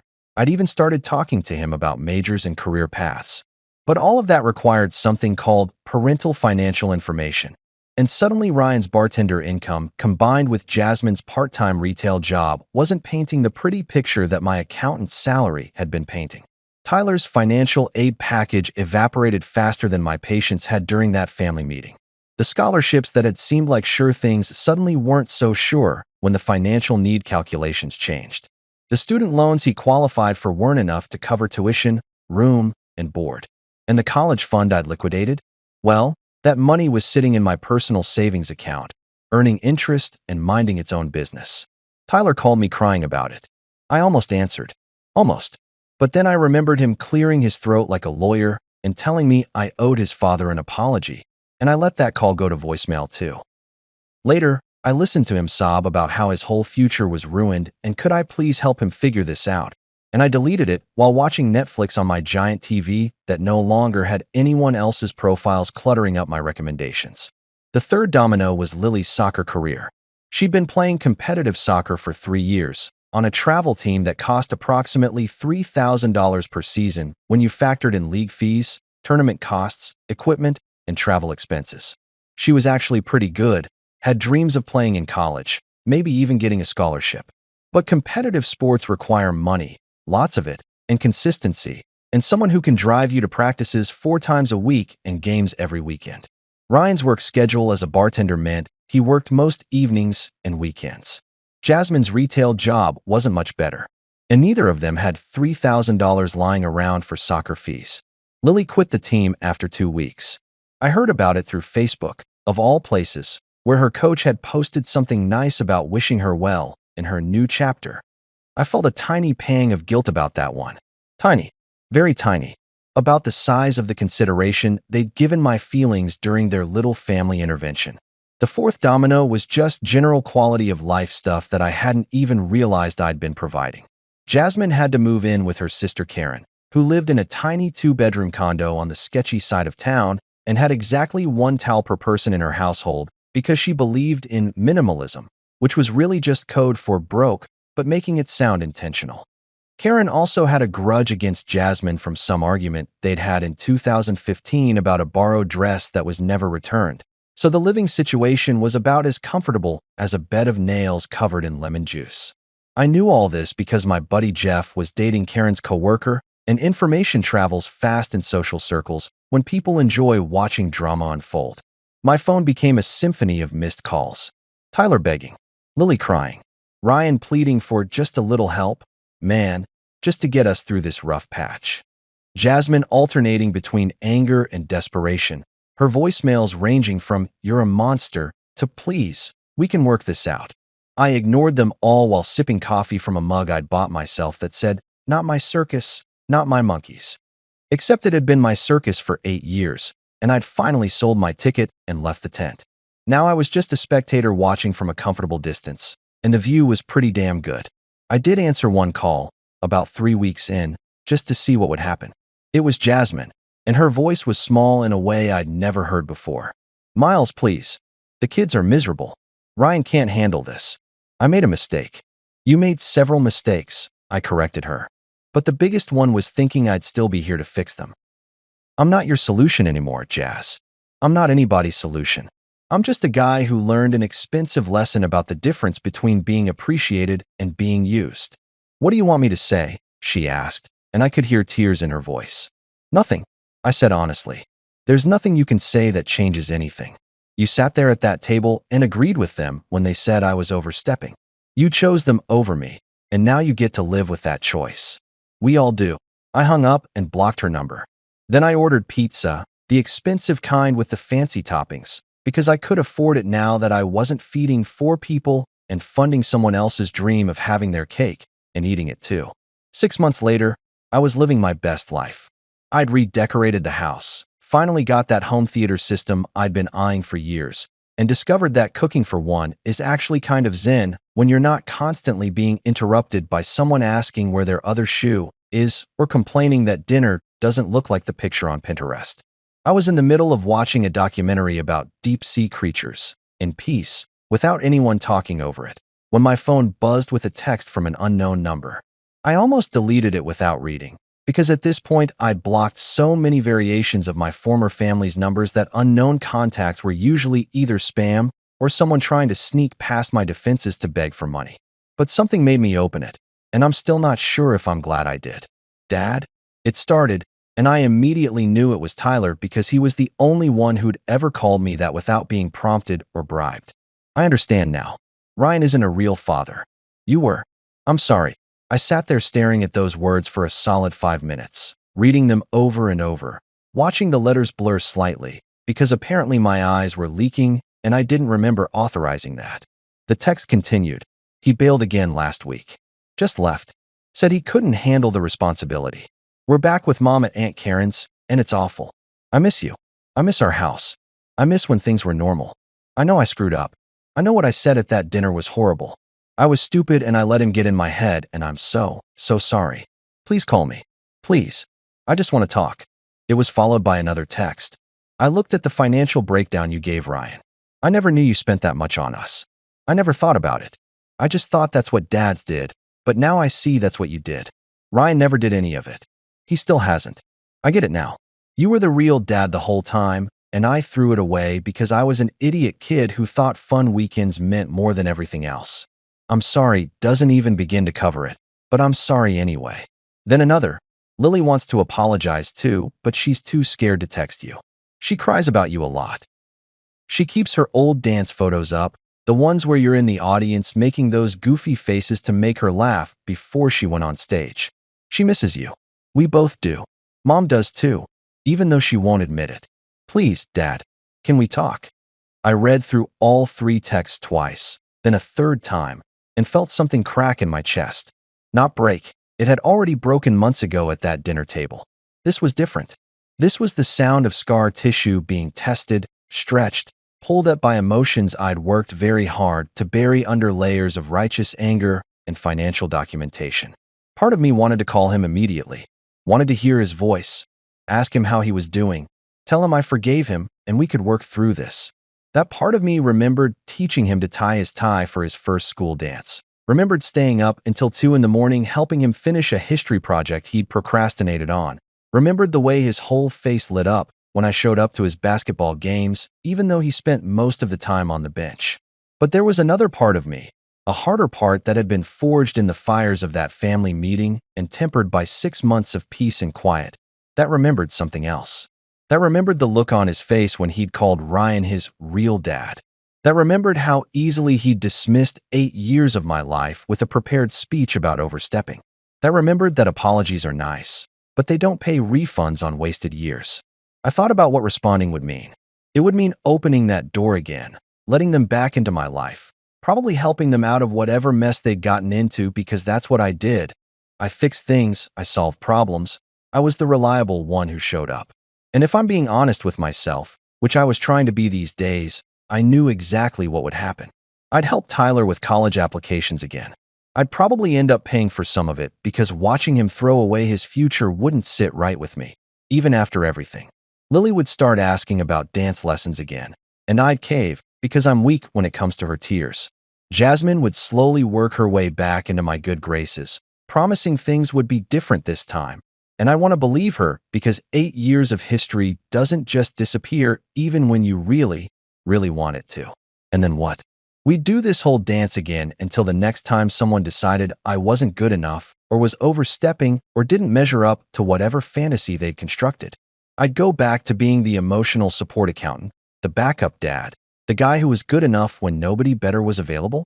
I looked at my living room, my peaceful, quiet, drama-free living room with my stuff arranged exactly how I wanted it, and nobody's backpack creating a tripping hazard in the hallway. I looked at my coffee table without ring stains from people putting drinks down without coasters. I looked at my TV remote that was actually in the place I'd left it instead of mysteriously vanishing into the black hole that exists in every house with teenagers. I thought about my bank account, which had been steadily growing now that I wasn't funding 3 other people's lives. I thought about my weekends, which I could spend doing whatever I wanted without coordinating schedules or attending events I didn't care about. I thought about my stress levels, which had dropped so dramatically that my doctor had actually commented on my blood pressure improvement at my last checkup. And then I thought about Tyler's text, sitting there unanswered, probably with him staring at his phone waiting for those 3 dots to appear that would indicate I was typing a response. I imagined him checking every few minutes, hoping, waiting, probably crafting follow-up messages in his head about what else he could say to convince me. I smiled sadly, the kind of smile you give when you're mourning something that was already dead, but you're only now having the funeral. My thumb hovered over the keyboard, and I started typing a response. Something about how I appreciated the apology, how I was glad he understood now, how maybe we could meet for coffee sometime and talk. Then I stopped, read what I'd written, and deleted every word. Because here's the brutal truth that I'd learned over 6 months of living alone and actually being happy. Some doors, once closed, should stay closed. Some bridges, once burned, should stay ash. Some lessons are only learned when you have to live with the consequences, and swooping in to rescue people from those consequences just delays the learning. Tyler needed to understand that actions have permanent repercussions, that some things can't be fixed with an apology, no matter how sincere. That being a real dad, the kind of dad I'd been, deserved more than being someone's second choice after their first choice didn't work out. So instead of responding, I hit delete on the whole conversation and went back to my documentary about deep-sea creatures. They were talking about anglerfish, the kind where the male fuses to the female and loses all independence, basically becoming a parasite that provides genetic material. The narrator called it romantic. I called it a cautionary tale and turned up the volume. My phone buzzed again. Another text from Tyler, probably wondering if I'd seen the first ones. I didn't even look at it. I just reached over, flipped my phone face down on the couch cushion, and immersed myself back into the ocean depths where at least the predators were honest about eating you alive. Now I live in a calm house with my new girlfriend, Mara, who doesn't need rescuing or reminders that I matter. She laughs at my dad jokes voluntarily, a first in my entire adult life. She actually finds my spreadsheet obsession endearing instead of annoying, probably because she's a software engineer who understands the beauty of well-organized data. We met at a coffee shop where she was debugging code and I was doing my taxes for fun, and somehow that turned into a conversation about the satisfaction of balanced equations, which turned into dinner, which turned into the healthiest relationship I've ever had. Mara has her own house, her own career, her own life that doesn't require me to fund it or fix it. When we decided to move in together, we actually split the costs 50-50 like adults who respect each other. Revolutionary concept, I know. She pays her own bills, manages her own responsibilities, and when she says she appreciates something I did, I actually believe her because she's not saying it while simultaneously planning how to use me for the next crisis. We go on dates where nobody's kids call with emergencies that require immediate financial intervention. We watch movies all the way through without someone barging in to ask where their charger is or complaining that we're being too loud. We have actual conversations about our days that don't revolve around someone else's drama or someone else's needs or someone else's refusal to acknowledge basic reality. It's peaceful. Boring, some people might say. But after 8 years of chaos disguised as family, boring feels like winning the lottery. Sometimes I drive past Ryan's mom's place, because of course he eventually had to move in with his mother when the eviction happened and he couldn't afford a new apartment. It's on my way to the gym, so I see it a few times a week. There's usually a collection of bikes and toys scattered across the front lawn like a yard sale that never got put away, and occasionally I'll see Tyler or Lily outside looking absolutely miserable while Ryan's mom yells at someone about something through the screen door. Last week I saw the whole crew out there. Ryan, Jasmine, both kids, and Ryan's mom who looks like she regrets every life choice that led to her 58-year-old self housing her son's entire failed family experiment. They were unloading groceries from a car that was definitely not the nice SUV Jasmine used to drive. More like a 15-year-old sedan that was probably held together by hope and duct tape. Tyler was carrying bags that looked heavy, his shoulders slumped in that universal teenage posture of defeat. Lily was sitting on the porch steps scrolling through her phone, probably the basic model they could afford now, not the latest iPhone I used to buy her every year. I almost felt bad. Almost. It was about the same level of sympathy you'd feel watching someone eat food they insisted on ordering even after you warned them it was terrible. Like, yeah, that sucks for you. But also you were told this would happen and you chose not to believe it, so here we are. But then I remembered something specific, clear as day, like my brain had been saving it for exactly this moment. I remembered Tyler standing up at that family meeting, looking me in the eye with all the confidence of a kid who'd never had to face real consequences, and shouting, "You're not my real dad." Like it was some kind of trump card, some ultimate weapon that would put me in my place. And I think to myself, as I drive past their tragedy in progress, you're right, kid. I was better. Because here's what I've learned over the past year and change. What I've come to understand with the clarity that only comes from distance and therapy, and a lot of quiet nights thinking about where it all went wrong. Real dads don't come from DNA. They don't come from biology or genetics or whose name is on the birth certificate. They come from consistency. They come from sacrifice. They come from showing up every single day, even when it's hard, even when it's thankless, even when nobody's watching or appreciating it. Real dads come from being there at 3 in the morning when someone has a nightmare. They come from attending every single school event, even when you'd rather be literally anywhere else. They come from learning to braid hair from YouTube videos and sitting through dance recitals and pretending to understand TikTok trends. They come from having uncomfortable conversations about bullies and bodies and feelings. They come from enforcing rules that make you the bad guy because you care more about their future than their current opinion of you.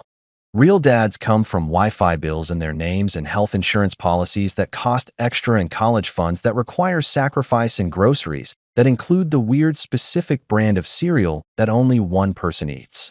They come from permission slips and parent-teacher conferences and knowing all their friends' names and actually caring about the drama between Sarah and Emma, even though you're pretty sure both Sarah and Emma are terrible influences. Ryan was their father. Past tense, present tense, future tense, doesn't matter. Biology made him their father, and nothing will ever change that fact. But I was their dad, the real one, the one who mattered, the one who showed up. And they traded that for Instagram posts and weekend adventures and the fantasy of what they thought having their real family back would feel like. Now they're learning the difference between a father and a dad, and honestly, I hope the lesson sticks. Not because I'm vindictive, okay, maybe a little vindictive, but because they need to understand that relationships aren't defined by blood. They're defined by effort, by choice, by the daily decision to show up and do the work even when it would be easier to disappear. I hope Tyler remembers this when he has kids of his own someday. I hope he thinks about the man who taught him to shave and tie a tie and drive a car, and realizes that guy earned the title dad 1,000 times over. I hope Lily looks back on her childhood and recognizes the difference between the parent who was there and the parent who wanted credit for existing. And if anyone ever asks me whether I was wrong for giving them what they wanted, and people do ask, Because this story gets around. Because I'm not shy about telling it when someone starts talking about the sanctity of biological family or how you can't turn your back on kids no matter what. I tell them the truth.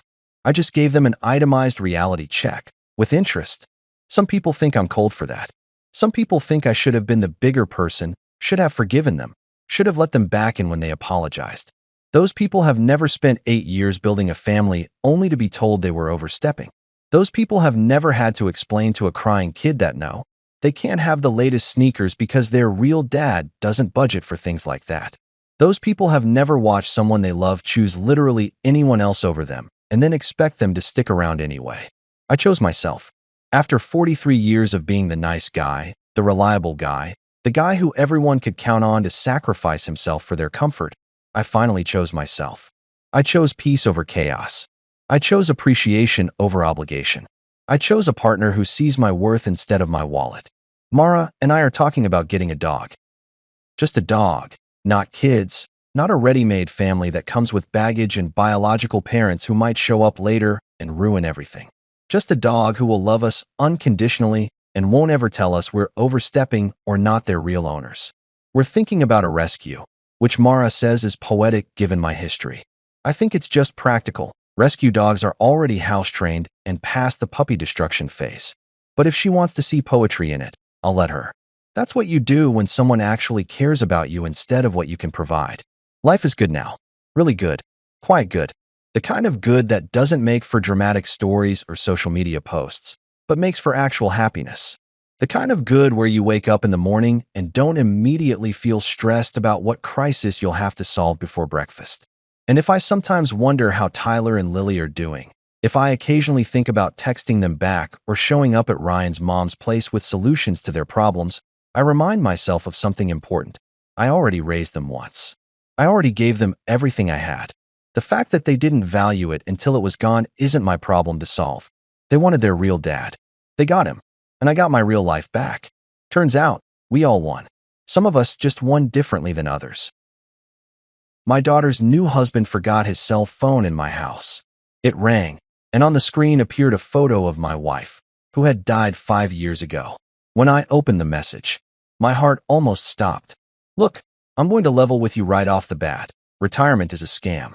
They sell you this fantasy about golf courses, afternoon naps, and finally having time to read all those books collecting dust on your shelf.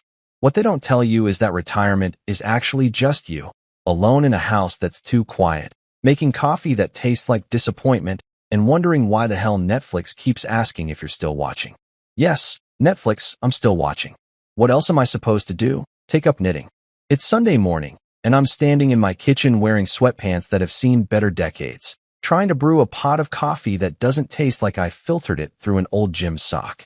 The machine gurgles and hisses like it's personally offended by my existence, which honestly, fair enough.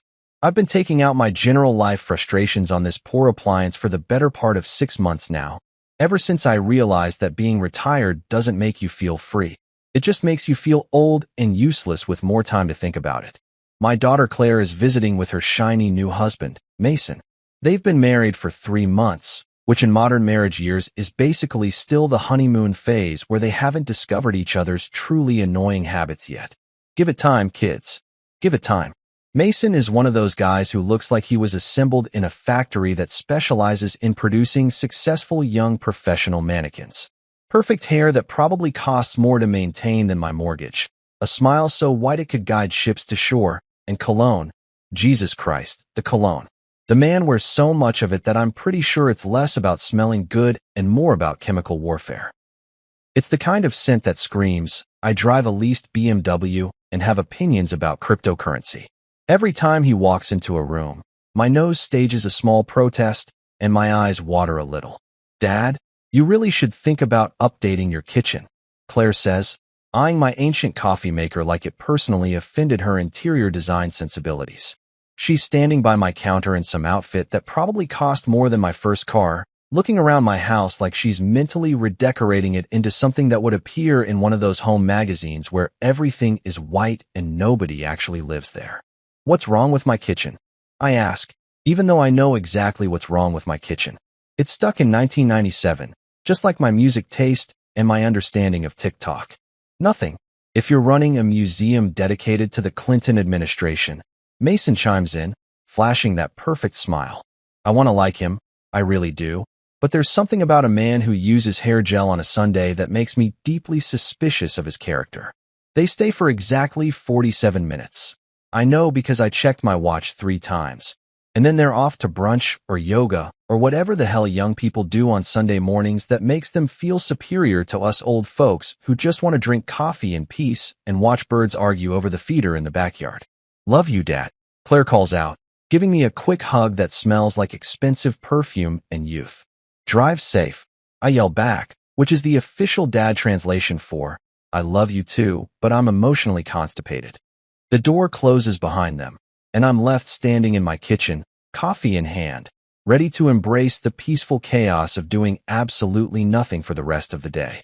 I'm thinking maybe I'll watch that documentary about penguins or finally figure out what the hell a podcast is when I hear it. Buzzing. Not the good kind of buzzing, like bees making honey or whatever. The annoying, persistent, modern-day anxiety-inducing buzzing of a cell phone having a complete meltdown.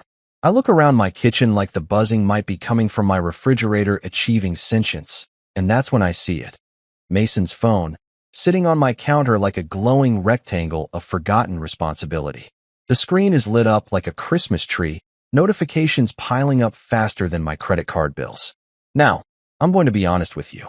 I know I should just call Claire and tell her Mason left his phone. That would be the mature, respectful, boundary-respecting thing to do. But here's the thing about being 63 years old and retired with nothing but time on your hands. Curiosity doesn't just kill the cat. It also murders your sense of privacy and good judgment.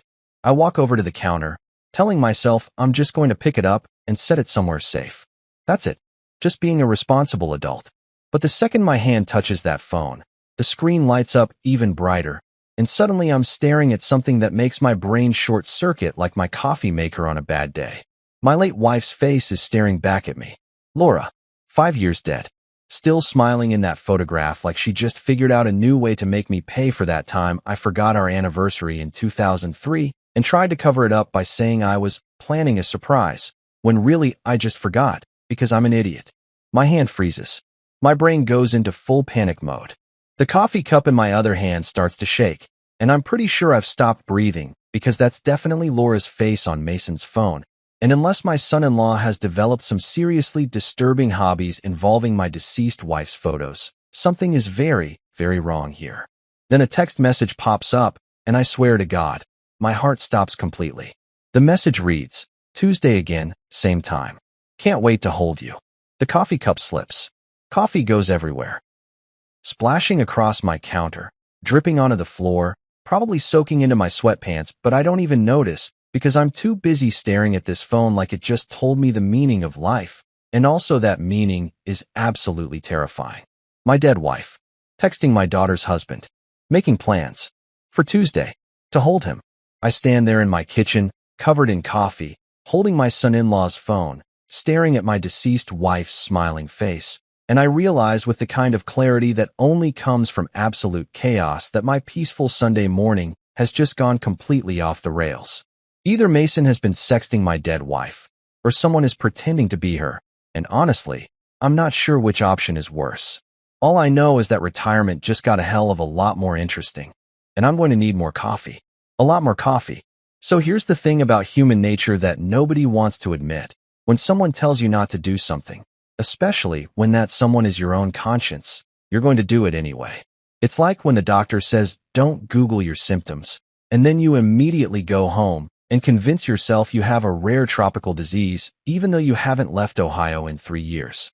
We're all idiots, basically, and I'm about to prove it spectacularly. I'm standing in my kitchen, still dripping coffee like some kind of caffeinated water fountain, holding Mason's phone like it's a live grenade, telling myself in my most authoritative internal voice, do not unlock this phone. Whatever's on here is none of your business. Put it down. Call Claire. Be a mature adult about this situation.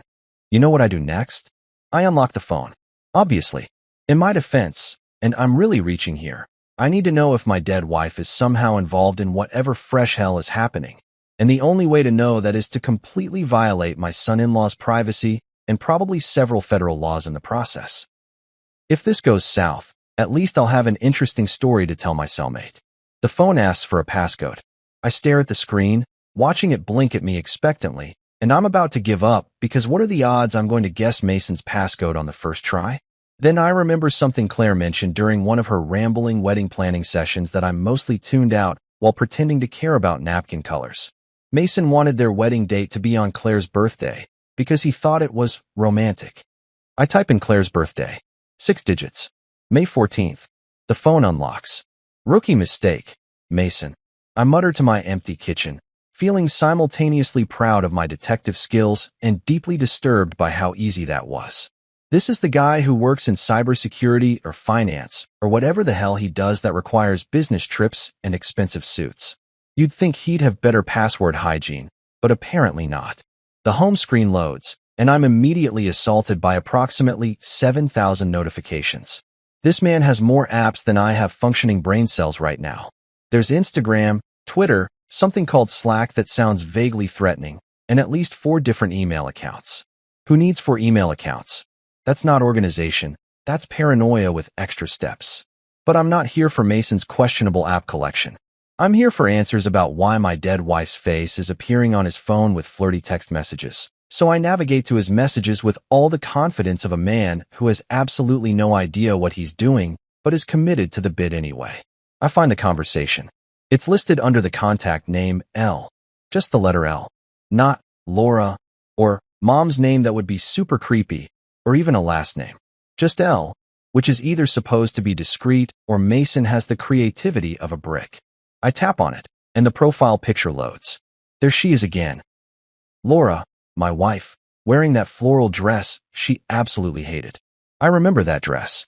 She wore it exactly once to some charity function I dragged her to, and she complained the entire night about how it made her look like a couch from a retirement home. Her words, not mine. The fact that this is the picture someone chose is already weird because anyone who actually knew Laura would know she wouldn't be caught dead in that dress twice. Poor choice of words, considering. I start scrolling through the messages, and let me tell you, this is where things go from weird to, I'm definitely having a stroke, and this is all a hallucination territory. The text read like something out of a romance novel written by someone who's never actually experienced romance. I miss your laugh. You still smell like lilac. Can't wait to see you again, my darling. My darling. My darling. Laura never called anyone darling in her entire life. She called me jackass when I left my socks on the floor and idiot when I tried to assemble IKEA furniture without instructions. But darling? Never. Not once. Not even on our wedding day when she was legally obligated to be nice to me. I keep scrolling, my thumb moving on autopilot while my brain tries to process what I'm seeing. Either Mason has developed a hobby in necromancy and figured out how to communicate with the dead via text message, which, honestly, if he could monetize that he'd make a fortune, or my late wife has been networking from the afterlife and has somehow figured out how to use a smartphone despite being, deceased. The messages go back months. Months. This isn't a recent thing or some weird glitch or a random coincidence. This is an ongoing conversation between my daughter's husband and someone pretending to be my dead wife, and I'm standing in my kitchen covered in coffee, trying not to have a complete mental breakdown. I scroll deeper, half expecting to see a Venmo request for ghostly rent or maybe a link to my wife's PayPal, because if we're going full paranormal here, might as well throw in some supernatural financial transactions. But instead, I find something that makes my blood run colder than the coffee currently soaking through my sweatpants. Photos. Not just 1 or 2 photos that could maybe be old pictures someone dug up from Facebook or whatever. I'm talking dozens of photos. Current photos. Photos that were definitely, absolutely, 100% taken after Laura died, because I was at her funeral and watched them lower a casket into the ground. And unless she pulled off the greatest magic trick in human history, she was definitely in that casket. I tap on the first photo, and my hands are shaking so badly I almost dropped the phone. It's Laura, or someone who looks exactly like Laura, standing in front of a coffee shop I don't recognize. She's wearing clothes I've never seen before. Modern clothes. A jacket that's definitely from this decade, not from 5 years ago when she died. Her hair is styled differently, shorter than she used to wear it. She's smiling at the camera like she doesn't have a care in the world, like she isn't supposed to be 6 feet under in Greenwood Cemetery. The timestamp on the photo, 3 months ago. I swipe to the next photo. Laura, or Laura's doppelganger or Laura's ghost who somehow learned how to use Instagram filters, sitting at a restaurant. Different outfit. Different location. Timestamp, 6 weeks ago. Another swipe. Laura at a park. Laura in front of a bookstore. Laura standing next to a blue-painted fence that looks weirdly familiar, but I can't place it because my brain is currently experiencing the mental equivalent of a computer blue screen of death. Every photo is timestamped after her death. Every single one. And they're not grainy or blurry or the kind of photos you could explain away as manipulated or photoshopped. These are clear, high-quality photos of a woman who looks exactly like my wife, existing in the world, living her life, years after I buried her. I lean against my kitchen counter because my legs have decided they're done supporting my weight, and I'm pretty sure I'm either having a heart attack or the worst anxiety attack of my life, or possibly both simultaneously. My mind is racing through possibilities, each one more insane than the last. Option 1. Someone is catfishing Mason using my dead wife's identity, which raises the question of who has access to recent photos of a woman who's been dead for 5 years, and also why they're pretending to be her to seduce my idiot son-in-law. Option 2. Laura somehow faked her death, has been alive this whole time, and is now having an affair with our daughter's husband, which would make her both alive and the worst person in human history. Option 3. I'm currently having a psychotic break and none of this is real, and I should probably call someone professional to help me. Option 4. I'm in a Netflix true crime documentary, and this is the part where the creepy music starts playing and some narrator with a really serious voice says, and that's when everything changed. I stare at the phone, at my wife's face smiling back at me from beyond the grave, and I realize with absolute certainty that my peaceful retirement just became a full-blown investigation into either supernatural phenomena or the most messed up catfishing scheme in history. Either way, I'm going to need a lot more coffee and probably a lawyer. Maybe a priest too, just to cover all my bases. I don't sleep that night. Not a single minute. I just lie there in bed, staring at my ceiling like it might suddenly reveal the secrets of the universe, or at the very least, explain why my dead wife is apparently texting my son-in-law about holding him on Tuesdays. The ceiling offers no answers, which is typical because nothing in my life has been straightforward since Laura died, or didn't die, or whatever the hell is happening here. By the time Monday morning rolls around, I look like something that crawled out of a discount horror movie. There are bags under my eyes that could qualify as luggage. My hair is doing this weird thing where it's simultaneously sticking up and falling flat. And I'm pretty sure I forgot to brush my teeth because my mouth tastes like I've been chewing on old gym socks. Retirement was supposed to make me look relaxed and rejuvenated. Instead, I look like the before picture in an antidepressant commercial. I've spent the entire night alternating between staring at Mason's phone and Googling things like, can dead people text, and how to tell if your wife faked her death, and signs you're losing your mind. The internet, as always, is spectacularly unhelpful and has only succeeded in convincing me that I'm either dealing with an elaborate hoax, a supernatural phenomenon, or a brain tumor. Possibly all three. Mason's phone is still sitting on my kitchen table, mocking me with its existence. I keep expecting him to call or text from another phone asking where it is, but apparently my son-in-law is so attached to his devices that without one, he just ceases to function as a human being. Either that or Claire hasn't let him come up for air long enough to realize he's missing a vital organ. I'm on my 4th cup of coffee, the kind that tastes slightly less like regret than yesterday's batch, when I hear a knock on my door. It's that specific kind of knock that only family members do, the one that's less, may I come in, and more, I'm already coming in, this is just a courtesy warning. Sure enough, Claire breezes through my front door like she owns the place. All sunshine and newlywed energy that makes me want to both hug her and tell her to tone it down because some of us are having existential crises over here. Morning, Dad, she chirps, holding 2 cups of what I assume is overpriced coffee from that place downtown where they charge you $8 for what's essentially hot bean water with delusions of grandeur. Brought you a latte. Mason told me you still drink that cheap stuff from the grocery store, and I thought you deserved better. There's so much I could say to that. I could point out that my cheap stuff has been getting me through the morning just fine for the past 40 years. I could mention that I have Mason's phone and the contents of said phone have fundamentally altered my understanding of reality.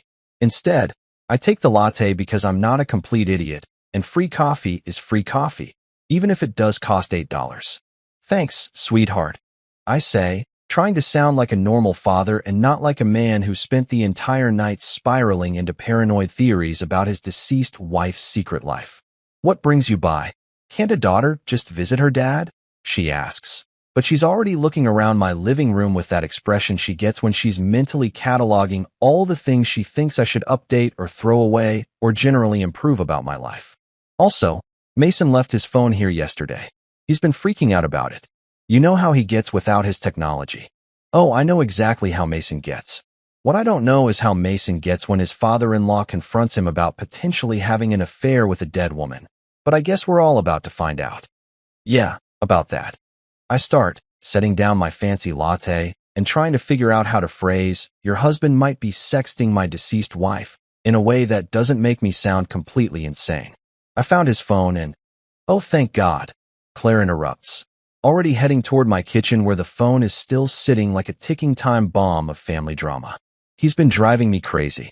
You'd think he lost a limb the way he was carrying on about it. She picks up the phone, and I watch her like I'm observing a bomb disposal expert who doesn't know the bomb is about to explode. She glances at the screen, sees all the notifications, and just shakes her head with this fond, exasperated smile that makes my heart hurt because she has no idea what's on that phone.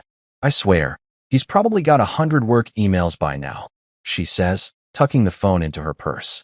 Sometimes I think he's married to his phone more than he's married to me. This is my opening. This is where I should tell her everything.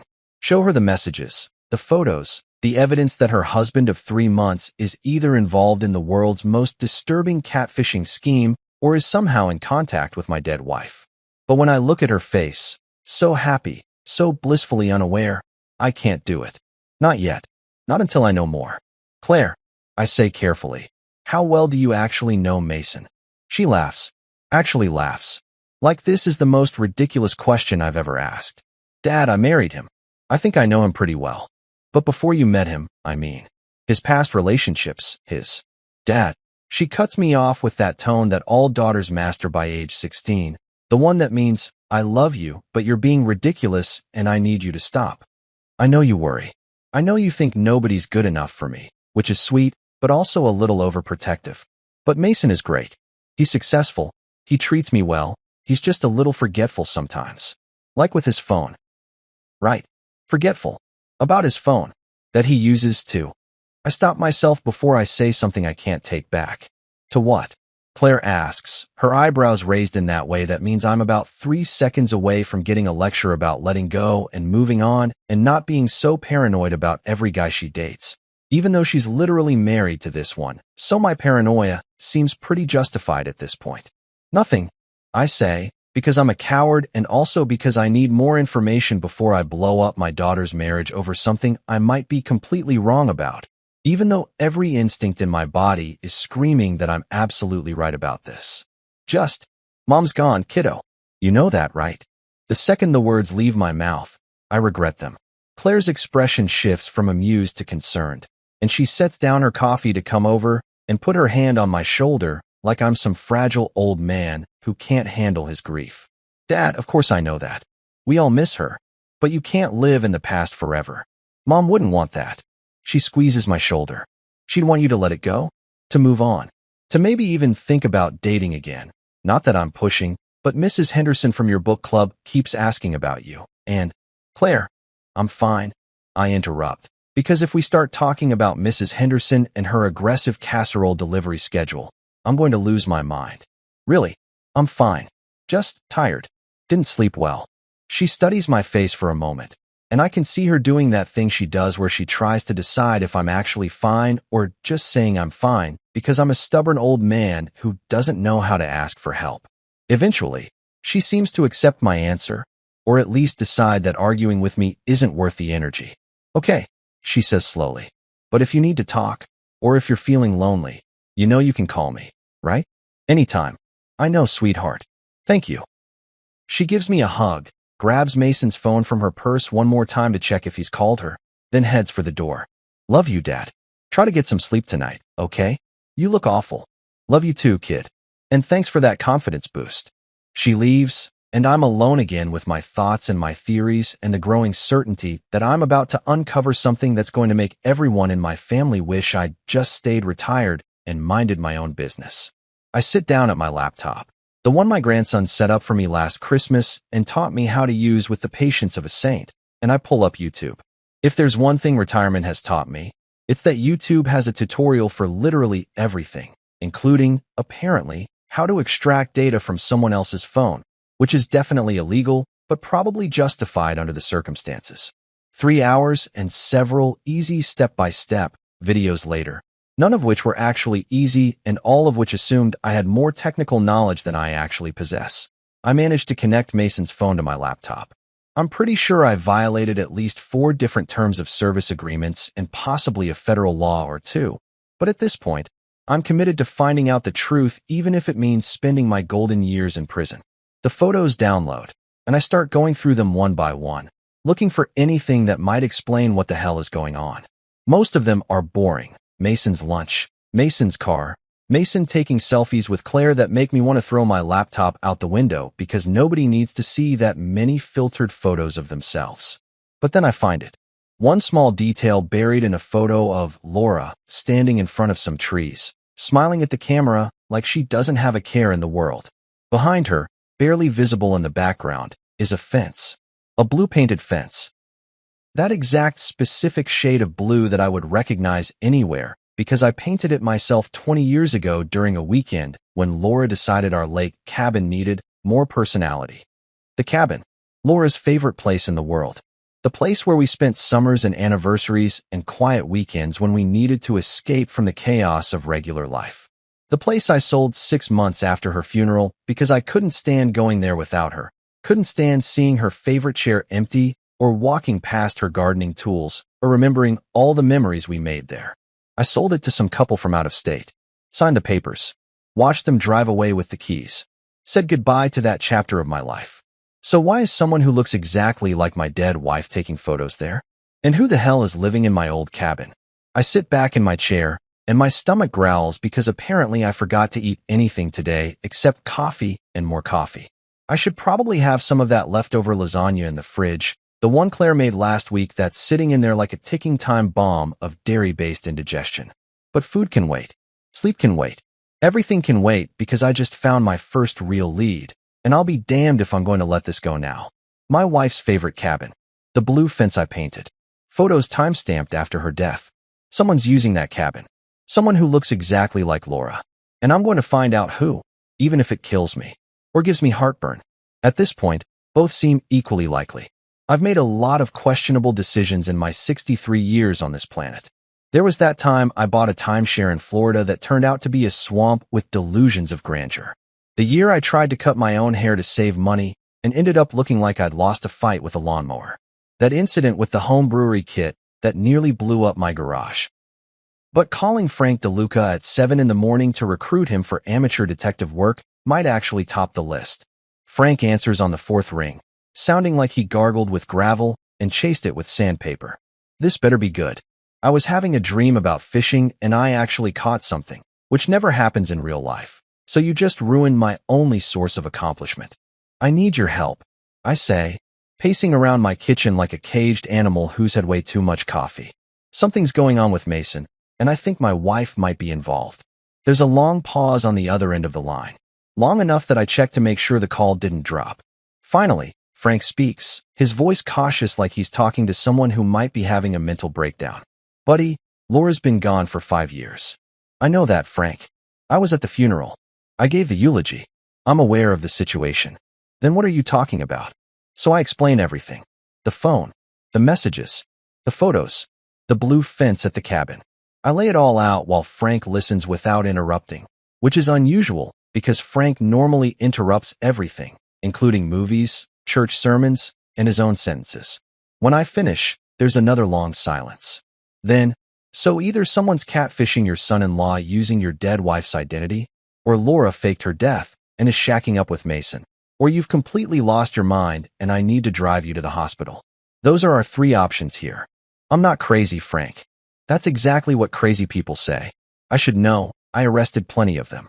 Frank retired from the police force 3 years ago after 30 years of service, which he now spends complaining about how the force has gone downhill and watching crime documentaries so he can yell at the TV about all the mistakes the detectives are making. But okay, let's say you're not crazy. What do you want me to do about it? I want to stake out Mason. See where he goes on Tuesdays. Follow him to the cabin if that's where he's going. I pause, then add, I need backup. Someone who knows what they're doing.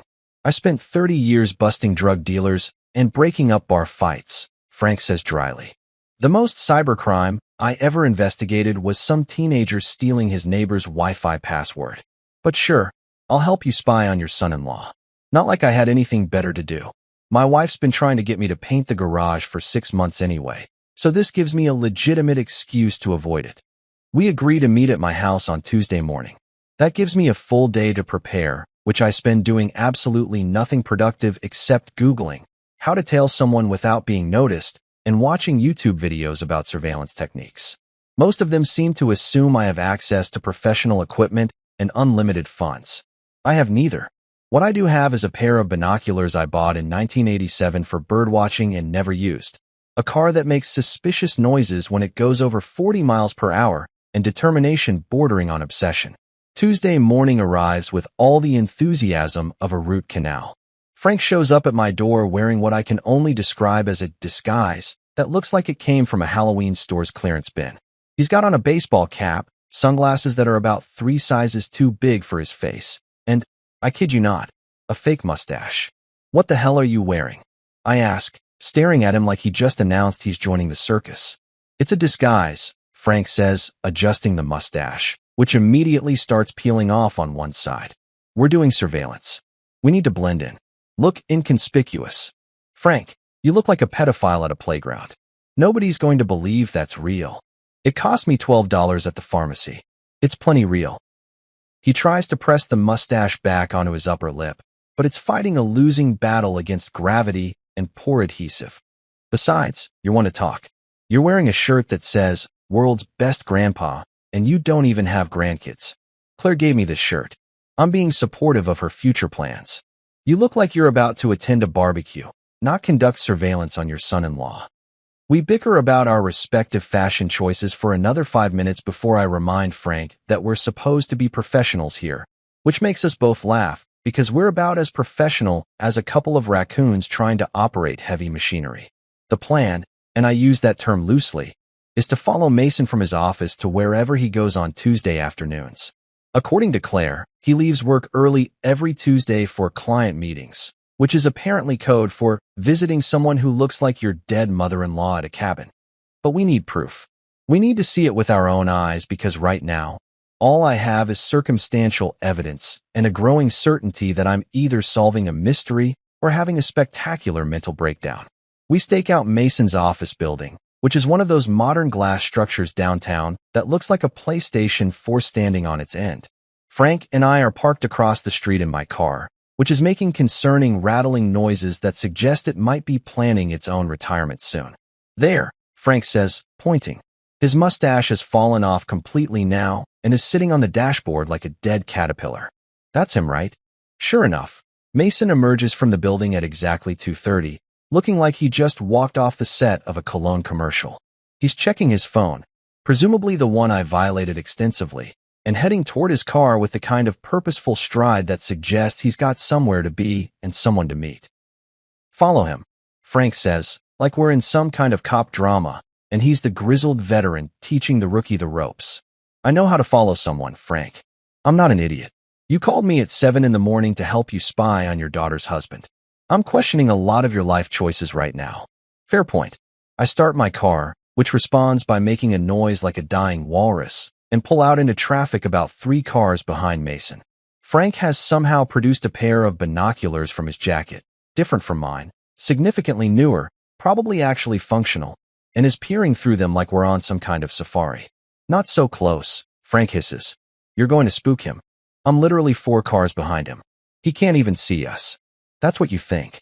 I've been made plenty of times during surveillance because some rookie got too close. Stay back. Be patient. We follow Mason through downtown, onto the highway, and then, just as I suspected, toward the county roads that lead to the Lake District where my old cabin is. My heart starts pounding harder than it has any right to at my age. This is it. This is confirmation. Mason is heading exactly where I thought he was heading. He's going to the cabin. I say, gripping the steering wheel so hard my knuckles turn white. Or he's going fishing, Frank offers, but even he doesn't sound convinced. Could be a coincidence. I don't believe in coincidences anymore. Not after finding those photos. We follow Mason for another 20 minutes, hanging back far enough that he won't notice us, but close enough that we don't lose him. Frank keeps providing unnecessary commentary about proper surveillance techniques, most of which I ignore because he's been retired long enough that he's probably forgotten half of what he learned anyway. Finally, Mason turns onto a dirt road. The same dirt road that leads to my old cabin. The same dirt road I drove down 1,000 times with Laura in the passenger seat, arguing about directions or what to have for dinner or whether we needed to stop for groceries. That's the road, I say quietly. That's the road to the cabin. Frank lowers his binoculars and looks at me. For once, he's not making jokes or complaining about his wife or his garage or anything else. He just looks serious, concerned, maybe even a little worried about what we're going to find. You sure you want to do this? He asks. Because once we go down there, once we see whatever's happening, you can't unsee it. You can't unknow it. I think about Claire, about her happiness, her marriage, her future. I think about Laura and the life we had and the funeral I attended and the grief I've been carrying for 5 years. I think about Mason and his stupid perfect hair and his cologne and his locked phone with messages from someone who's supposed to be dead. I'm sure, I say, and I turn onto the dirt road. We park about a quarter mile away from the cabin, hidden behind some trees that have grown taller since I last saw them. Frank grabs his binoculars. His mustache is now completely lost somewhere in my car, probably under the seat with old receipts and regret, and we make our way through the woods like a couple of geriatric commandos on our worst mission yet. And that's when we see it. Mason's car parked outside the cabin. Mason himself, standing by the door, holding a bouquet of flowers that probably cost more than my monthly electric bill. The door opens, and out walks Laura, or someone who looks exactly like her. Same height, same build, same way of moving that I'd recognize anywhere, because I spent 38 years watching her move through the world. Holy shit, Frank whispers. Yeah, holy shit indeed. I've seen a lot of weird things in my life. I once watched a man at the grocery store argue with a cantaloupe for 10 minutes. I've witnessed my neighbor try to mow his lawn during a thunderstorm because he didn't want to fall behind on his schedule. I've even seen Frank try to assemble IKEA furniture sober, which resulted in something that looked less like a bookshelf and more like a modern art installation about human suffering. But watching my dead wife walk out of a cabin to greet my son-in-law with a hug that lasts way too long, that takes the cake, eats the cake, and then asks for seconds. Tell me you're seeing this too. I whisper to Frank, because at this point I'm about 50-50 on whether I'm actually witnessing this or having some kind of stress-induced hallucination brought on by too much coffee and not enough sleep. I'm seeing it, Frank confirms, his binoculars pressed so hard against his face that he's probably going to have circular marks around his eyes for the next week. And I gotta tell you, buddy, that's either your wife's twin, or the best damn makeup job I've ever seen. Through the binoculars, the ones I finally wrestled away from Frank because they're significantly better than my 1987 birdwatching special, I watch this woman who looks disturbingly like Laura laugh at something Mason says. It's her laugh. The same one I heard for 38 years. The same one that used to echo through our house when she found something genuinely funny, which wasn't often because Laura had high standards for comedy and I had dad jokes. She's wearing jeans and a blue sweater. Her hair shorter than Laura used to wear it, but styled in a way that's definitely intentional and probably cost money at an actual salon. She touches Mason's arm while she talks, casual and familiar, like they've done this before. Multiple times. Every Tuesday, apparently. We need to get closer, I say, already moving before Frank can protest. Bad idea, Frank hisses, grabbing my arm. Very bad idea. We should observe from a distance, gather intel, maybe take some photos for evidence. Frank, that's either my wife who faked her death or someone impersonating my wife to seduce my daughter's husband. Either way, I'm not just going to crouch in the bushes like some kind of perverted woodland creature. I'm going up there. At least let me do it, Frank argues, his voice taking on that reasonable tone he probably used when trying to talk drunk people out of bad decisions. You're too emotionally involved. You'll blow our cover. I'll go up, pretend I'm lost, ask for directions. You're not pretending to be lost without your mustache. You look too conspicuous now. I look distinguished. You look like someone's uncle who brings conspiracy theories to Thanksgiving dinner. We're still bickering in urgent whispers when Mason and the Laura lookalike disappear into the cabin, closing the door behind them. The windows are covered with curtains I don't recognize, which means whoever's living here has redecorated since I sold the place. Frank and I crouch behind a tree that's definitely not wide enough to hide both of us, which means we're basically just two old guys in the woods pretending we're invisible. If anyone looks out the window right now, we're screwed. What now? Frank asks. Now we wait. See how long he stays. See if we can get a better look at her when they come back out. And if they don't come back out for hours? You planning to camp out here? Because I didn't bring snacks and my knees are already starting to hate me. He's got a point. My knees aren't exactly thrilled with this situation either. Crouching in the woods at 63 is significantly less comfortable than it would have been at 23 or even 43. Everything hurts. My back is already starting to protest, and I'm pretty sure something just crawled over my shoe. 20 minutes pass. My legs are cramping. Frank has eaten an entire pack of mints he found in his pocket and is now complaining about how they're making him thirsty. I'm starting to think this whole plan was a terrible idea when the cabin door finally opens. Mason emerges first, looking relaxed and happy in a way that makes me want to punch him in his perfect face. Then she appears, and in the better light, I can see her more clearly. Holy mother of, Frank starts. Don't say it. I cut him off. But he's right. Up close. Well, as close as we can get while hiding behind inadequate foliage. This woman isn't just similar to Laura. She is Laura. We're close enough that I can't tell the difference. Same nose, same mouth, same way of holding her shoulders slightly back, like she's perpetually ready to argue with someone. She hands Mason something. Looks like a folder or envelope, and says something that makes him laugh. He kisses her on the cheek. On the cheek. My son-in-law just kissed someone who looks exactly like my dead wife on the cheek, and I'm crouched in the woods with Frank witnessing what might be the most bizarre family drama in human history. Then she speaks. Her voice carries across the clearing, and my heart stops completely. See you next week, darling. Same time. Darling. She called him darling, just like in the texts. Frank looks at me, his expression somewhere between shocked and impressed. Well, he says quietly, at least we know she's real. That's something. That's not Laura. I say, but I'm not even convincing myself. Can't be Laura. Laura's dead. We buried her. Did we? Frank asks. Because that woman right there looks pretty alive to me. I give Mason exactly 24 hours to come clean on his own, which he doesn't, because apparently honesty is a concept he's only vaguely familiar with, like flossing or reading terms and conditions before clicking I agree. Wednesday afternoon, I invite him over under the pretense of needing help with my computer issues, which is only partially a lie because I do have computer issues, mainly that I used it to violate his privacy and possibly several federal laws. He shows up wearing khakis and a polo shirt like he's about to sell me insurance, carrying his laptop because he thinks I actually need tech support. The irony would be hilarious if I wasn't so angry I could spit nails.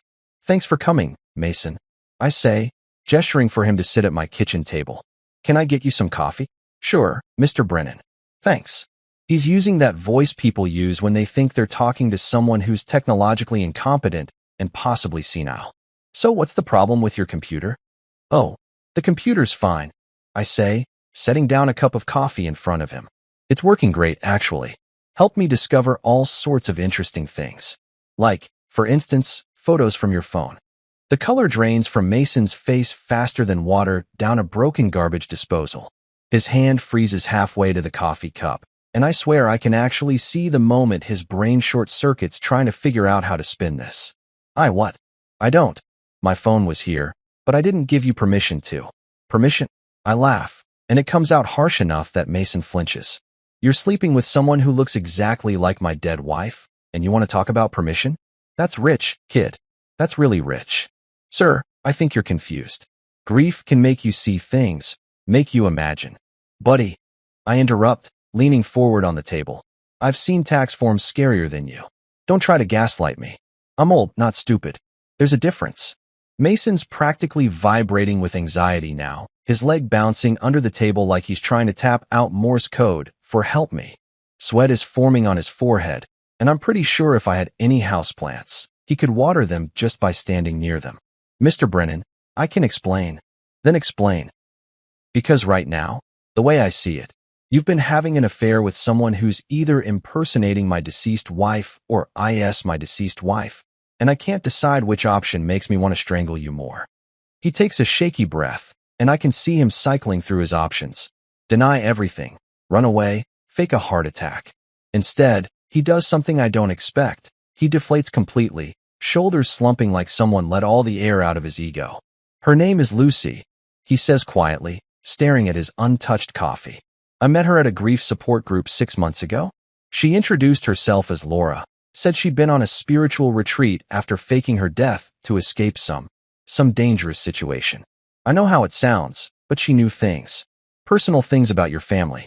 About you. A spiritual retreat. I can feel my blood pressure rising to levels that would concern my doctor. A spiritual retreat. And you bought that? You didn't think to maybe fact-check this information? Google her? Ask literally anyone. I thought fact-checking was more of a journalist thing. Mason mumbles, and I have to grip the edge of the table to keep from throwing my coffee at him. It's a human thing, Mason. It's called using your brain. It's called not being a complete. I stop myself, take a breath, count to 5 because 10 seems excessive. Did you ever think about what this would do to Claire? To our family? Did you think at all? Or were you too busy being seduced by a woman claiming to be your mother-in-law? She's not. We weren't. It wasn't like that. Mason's face is bright red now, and he's talking too fast, words tumbling over each other. She said she needed help, that she couldn't reveal herself yet, that there were people looking for her. She asked me to keep it secret, just until she could figure things out. I was trying to help. Help. I stand up because sitting is no longer containing my rage. You were helping by sneaking around with her every Tuesday? By kissing her outside a cabin? By calling her darling in text messages? Those were. I was just being friendly. If stupidity were a crime, Mason, you'd get life without parole. No chance of parole. They'd throw away the key and use your case as a warning to others. Mason looks like he might actually cry, which would normally make me feel bad, except I'm too busy being furious and confused and trying to figure out who the hell Lucy is and why she's pretending to be my dead wife. I'm sorry, he whispers. I'm so sorry. I didn't mean. I thought I was doing the right thing. Yeah, well, the road to hell is paved with idiots who thought they were doing the right thing. I sit back down, suddenly exhausted. We're going to fix this. Together. And then you're going to tell Claire everything. Because I'm not keeping this secret for you. She'll leave me. Probably. But that's what happens when you make catastrophically stupid decisions. Mason is still sitting at my kitchen table looking like a kicked puppy who just realized he ate homework that wasn't his to eat. And I'm pacing back and forth trying to decide if I should call Claire right now or wait until I have more information. Part of me wants to protect my daughter from the truth for as long as possible, and the other part of me, the angry, vindictive part, wants to call her immediately just to watch Mason squirm. I'm about to make this decision when there's a knock at my door. Not Claire's knock. Not Frank's knock. This one is measured, calm, almost polite. The kind of knock that suggests the person on the other side is either very civilized or very dangerous. And honestly, at this point in my week, it could go either way. Mason's head snaps up, his eyes going wide with panic. That might be. Don't answer it. Please don't answer it. Oh, I'm absolutely answering it. I say, already heading for the door.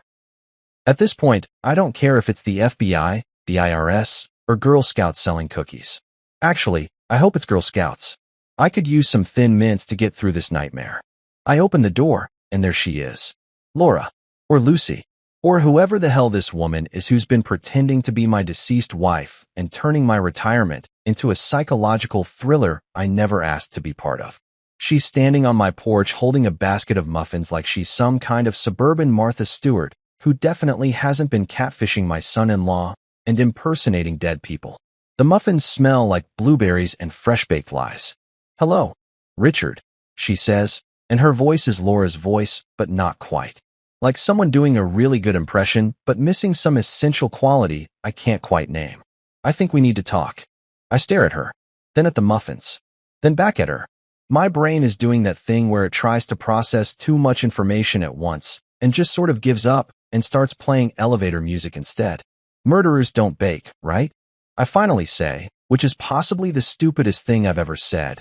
And I once told a cop that I couldn't have been speeding because my car wasn't capable of going that fast, which was both a lie and an insult to my own vehicle. She smiles, Laura's smile, but different, and walks past me into my house without invitation, which is either incredibly rude or incredibly brave considering I'm still debating whether to call the police, a priest, or a psychiatric hospital. Mason has gone completely white. Like printer paper white. The kind of white that suggests his soul has left his body and is probably halfway to Mexico by now, leaving just an empty shell of a man who made terrible life choices. Lucy, he croaks. What are you doing here? Cleaning up your mess, apparently, Lucy says, setting the muffins down on my kitchen counter with the kind of confidence that suggests she's done this before. Done what? Exactly, I'm not sure. Brought baked goods to people she's been deceiving? Showed up uninvited to explain complicated fraud schemes? Richard, I know you have questions. Questions? I laugh, and it comes out slightly unhinged. Lady, I have more than questions. I have concerns. I have theories. I have a desperate need to understand why you look exactly like my dead wife, and have been playing house with my daughter's husband at my old lake cabin. Start talking, and it better be good, because I'm about 2 seconds away from calling every law enforcement agency I can think of. She sits down at my kitchen table like we're about to have a casual chat about the weather, not a confrontation about identity theft and possible fraud. Mason looks like he wants to melt into the floor. I remain standing because sitting would imply I'm comfortable with this situation, and I am absolutely not comfortable. My name is Lucy Brennan, she begins, and that last name hits me like a slap. I'm Laura's twin sister. Identical twin. And before you say you didn't know Laura had a twin, that's because we were separated as children and placed in different families through a very complicated situation involving witness protection. I open my mouth. Close it. Open it again. I must look like a fish that's having an existential crisis. Witness protection. Twin sister. You expect me to believe. I don't expect you to believe anything. Lucy interrupts calmly. I'm just telling you the truth. Laura and I were switched at various points in our lives as part of a protection program involving our biological father's testimony against a fraud ring. Your late business partner, Harold Mitchell, was part of that ring. Harold. The name lands like a brick through a window. Harold Mitchell, my business partner for 15 years until he died in a car accident 3 years ago. Harold, who always seemed to have money problems despite our business doing well. Harold, who Laura never liked and never trusted. You're telling me Harold was involved in fraud? I sit down now because my legs have decided they're done supporting my weight during this conversation. And that somehow involves you pretending to be Laura? I wasn't pretending to be Laura, Lucy says. I was trying to expose the people Harold was working with. They're still operating, still running scams, and they've been targeting families connected to the original case, including yours. I needed access to information, connections, anything that could help me build a case against them. So you seduced my son-in-law. I gesture at Mason, who looks like he wishes he could disappear into another dimension. That was your brilliant plan. I didn't seduce anyone, Lucy says sharply. Mason approached me at a grief support group. I saw an opportunity to get close to your family without revealing who I really was. I told him I was Laura, back from hiding, and he believed me because she glances at Mason with something that might be pity or might be contempt. He's not very good at critical thinking. Hey, Mason protests weakly, but nobody pays attention to him. This is insane, I say, rubbing my temples where a headache is forming that's going to require prescription medication and possibly a vacation. This sounds like a plot from a daytime TV show. A bad daytime TV show. The kind that gets canceled after one season. I know how it sounds, Lucy says. But it's the truth. I have documentation. Proof. Everything you need to verify what I'm saying. I was going to come to you eventually, but I needed more time to gather evidence. And then Mason complicated things by being an idiot? I suggest. I was going to say emotionally vulnerable and easily manipulated. But yes, essentially an idiot. The front door bursts open, I really need to start locking that thing. And Frank barges in, slightly out of breath, holding something in his hand that takes me a moment to recognize as his fake mustache from yesterday's surveillance adventure. I knew it. Frank announces triumphantly, waving the mustache like a trophy. I told you she was trouble. I could sense it. 30 years on the force, you develop instincts about these things. Frank, you thought she was a ghost. A troublesome ghost. I was partially right. He notices Lucy sitting at my table and points at her dramatically. You? I saw you at the cabin. You're the Laura imposter. I'm not an imposter, Lucy says with impressive patience. I'm Laura's identical twin sister, and I'm trying to expose a fraud ring. Frank blinks. Processes. Blinks again. Well, that's new information. You think. I mutter. Mason, who has been silent for the past several minutes, suddenly makes a small whimpering sound. We all turn to look at him just in time to see his eyes roll back in his head. He doesn't faint metaphorically or dramatically. He just goes down like a sack of potatoes, sliding off his chair and hitting my kitchen floor with a thud that makes me wince, because that's definitely going to bruise. Oh, for crying out loud. I sigh, staring at my unconscious son-in-law sprawled on my linoleum.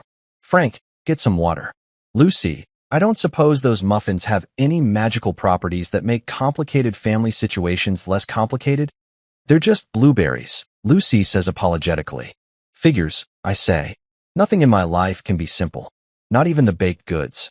Frank returns with water, and we manage to revive Mason, who comes to looking confused and embarrassed, which is probably how he should look given the circumstances.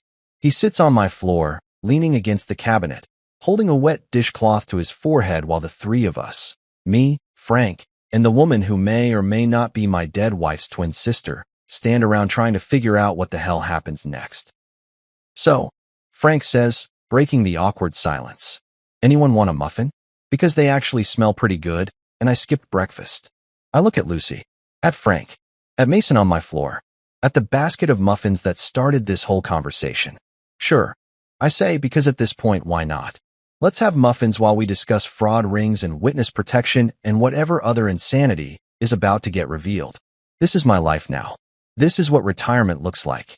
Lucy reaches for the basket, and I notice her hands are shaking slightly. For the first time since she walked through my door, she looks uncertain. Human. Less like a con artist, and more like someone who's in over her head in a situation that got away from them. For what it's worth, she says quietly, handing me a muffin, Laura really loved you. She talked about you all the time. That's how I knew so much. How I could pretend. She was my sister, and I miss her too. And just like that, my anger deflates a little. Not completely. I'm still furious about the deception, about Mason, about all of it. But underneath the anger, there's grief.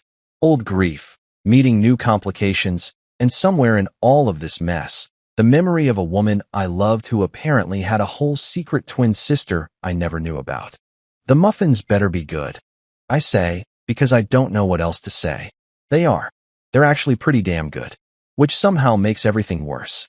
We're halfway through the muffins, which are criminally delicious for being brought by someone who's been living a lie, when Lucy drops the next bomb in what's becoming a Michael Bay film of revelations.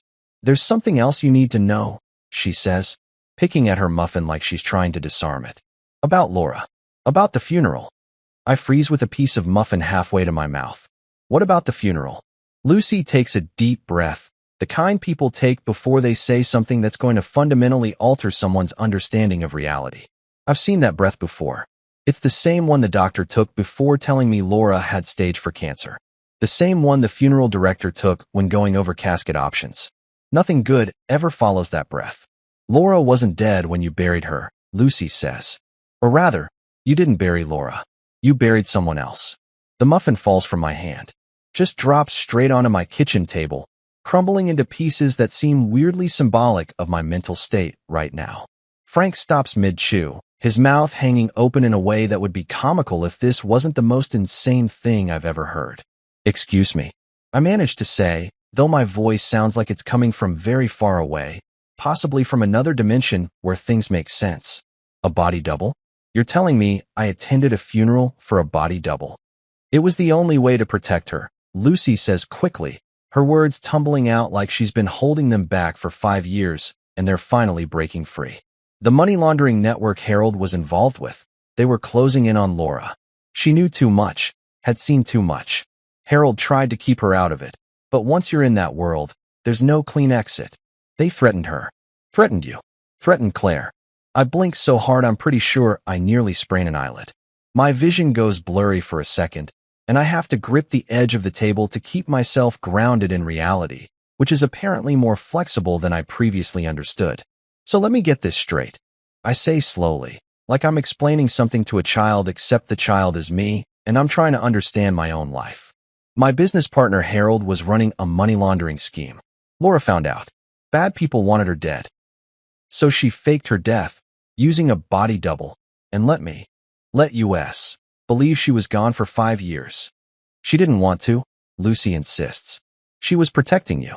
If they knew she was alive, they would have come after you to get to her. The only way to keep everyone safe was to make her disappear completely. And where exactly has she been disappearing to? Frank asks, finally swallowing his muffin. Because I'm assuming she hasn't been living at the cabin this whole time, or Richard would have noticed when he sold it. She's been in protective custody. Different locations, different identities. The fraud ring is bigger than you know. It's not just money laundering. It's identity theft, insurance fraud, offshore accounts. Harold was small-time compared to the people running it.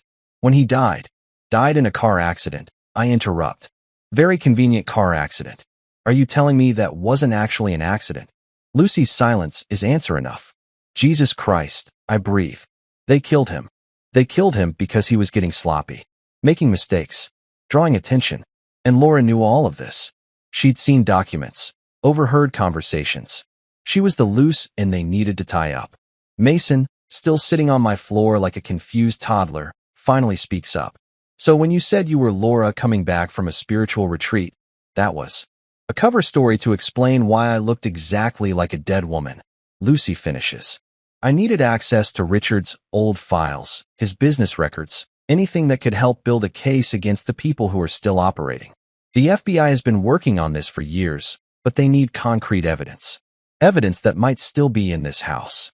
In my house. I look around my kitchen like secret documents are going to spontaneously materialize from behind my coffee maker. Lady, I cleaned out all of Harold's stuff years ago.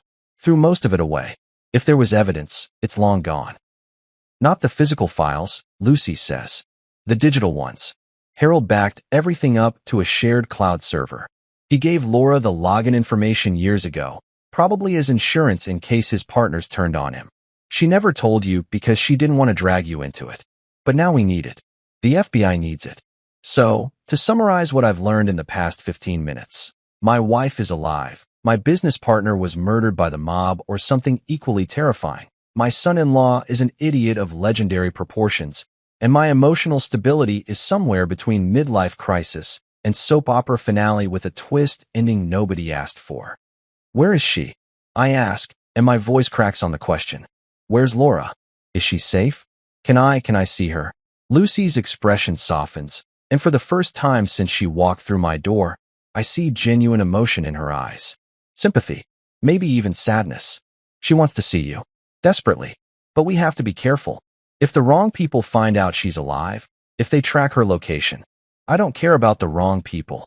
I'm standing now, my chair scraping back so hard it nearly falls over. My wife has been alive for 5 years, and nobody told me. I mourned her. I gave away her clothes. I sold our cabin because I couldn't stand being there without her. And you're telling me it was all what? Theater?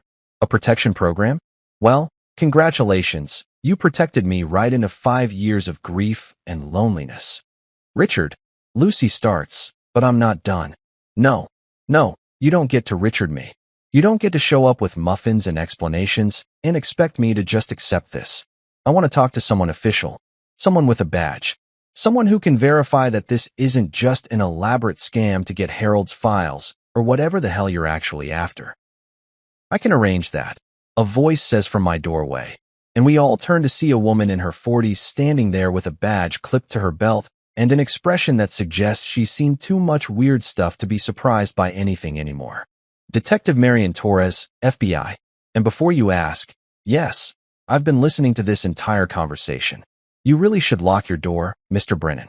Frank jumps so hard he drops his muffin. Mason makes another whimpering sound. Lucy doesn't look surprised, which means she either knew the detective was coming or has the world's best poker face. FBI, I say, because apparently I've lost the ability to form complex sentences. The actual FBI? The actual FBI, Detective Torres confirms, walking into my kitchen like she owns it. She's got that no-nonsense energy that all good cops have, the kind that makes you want to confess to crimes you didn't commit just to avoid disappointing her. I've been working Laura's case for 3 years. Lucy here has been serving as a confidential informant, helping us build a case against the remaining members of the fraud ring. So this is all real, I say flatly. This whole insane story is actually real. Unfortunately, yes. Detective Torres pulls out a chair and sits down without being invited, which seems to be a theme today. And I apologize for the unorthodox approach. We would have brought you in sooner, but Laura was adamant about keeping you out of it for your own safety. She only agreed to let Lucy make contact after we learned the organization was planning to audit Harold's old business connections, including you. They're coming after me? My voice goes up about 3 octaves. Why am I just hearing about this now? Because we needed to verify you didn't know anything first, Torres says bluntly. No offense, but you could have been complicit. We had to rule that out before bringing you into the investigation. I ran an accounting firm. I protest.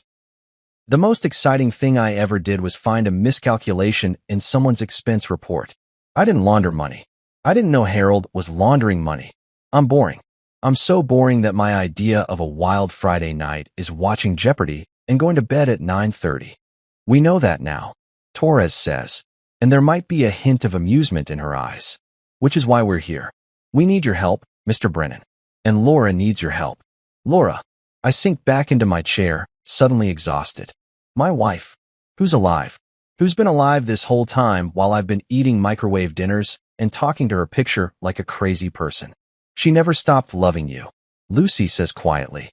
Everything she did to protect you and Claire. You have to believe that. I look at her. This woman who's my wife's identical twin, who I didn't know existed until an hour ago, and then at Detective Torres with her badge and her serious face, and then at Frank who's still holding half a muffin like he's not sure if he's allowed to finish it during a federal investigation, and finally at Mason on my floor looking like he wishes he'd never been born. When can I see her? I ask. When can I see my wife?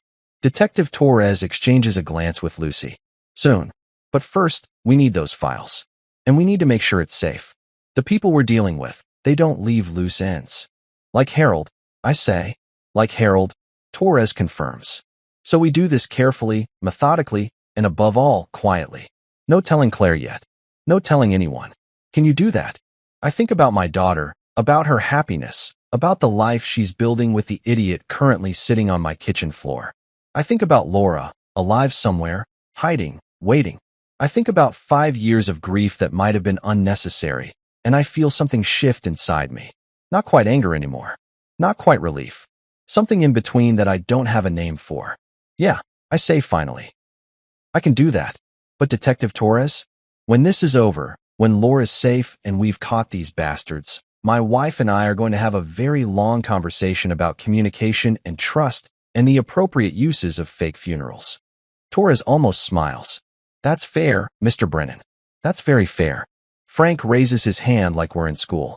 So can I finish this muffin, or is it evidence?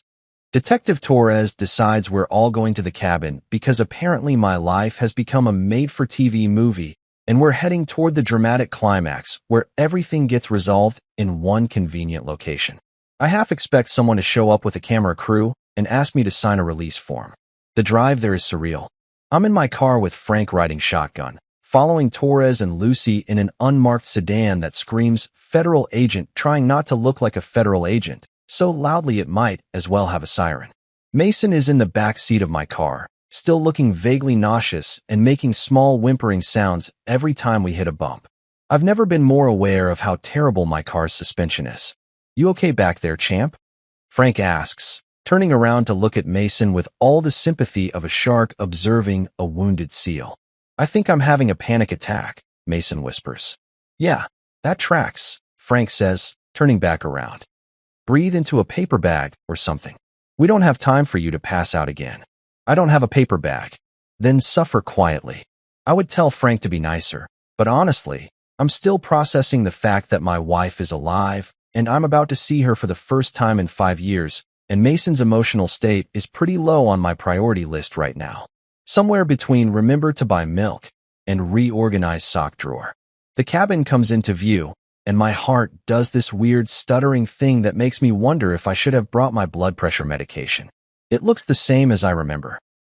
Same blue fence I painted, same porch where Laura and I used to drink morning coffee. Same trees that are slightly taller now, because that's what trees do when you ignore them for 5 years. There's a car parked outside that I don't recognize. A sensible sedan that Laura would have approved of because she always said my taste in vehicles was aggressively mediocre. Detective Torres parks and gets out, immediately going into what I assume is cop mode, scanning the area, checking her phone, talking into her radio in that low-voice law enforcement people use when they're coordinating things. Lucy gets out more slowly, looking at me through the windshield with an expression that might be apologetic or might be nervous. Hard to tell. Everyone stays calm. Torres announces once we're all standing in front of the cabin like the world's most dysfunctional intervention group. Mr. Brennan, your wife is inside. She's aware you're coming. She's nervous. She's nervous? I laugh, and it comes out slightly unhinged. She's been alive for 5 years and I thought she was dead, but she's nervous? That's precious. Richard, Lucy starts, but I hold up my hand. No, I don't want to hear it. I just want to see my wife and figure out if I'm going to hug her or yell at her or possibly both simultaneously. Torres nods and walks up to the cabin door. She knocks, a specific pattern that's probably some kind of code, and the door opens. And there she is. Laura. Not Lucy pretending to be Laura. Not a photo on Mason's phone. Not a ghost or a hallucination or a stress-induced breakdown. Laura, my wife, alive. Standing in the doorway of our old cabin wearing jeans and a sweater I've never seen before, her hair shorter than she used to wear it, a few more lines around her eyes, but unmistakably, undeniably her. We stare at each other for what feels like 17 hours, but is probably only about 10 seconds. My brain is trying to process too many emotions at once. Relief, anger, joy, betrayal, love, confusion. And it's like someone dumped an entire emotional buffet on my plate and expected me to eat it all at once without choking. Hi, she says, and her voice is exactly the same. The same voice that used to tell me I was an idiot for trying to fix the washing machine myself. The same voice that sang off-key in the shower. The same voice I thought I'd never hear again. Hi. I repeat. Hi? That's what you're going with. Hi. I didn't know what else to say. She steps out onto the porch, and I can see she's shaking slightly. Richard, You died. I interrupt, and my voice breaks on the word. You died, Laura. I buried you. I gave a eulogy. I cried at your funeral. Claire cried. We mourned you. And you were what? Living in protective custody? Starting a new life? Getting a new haircut?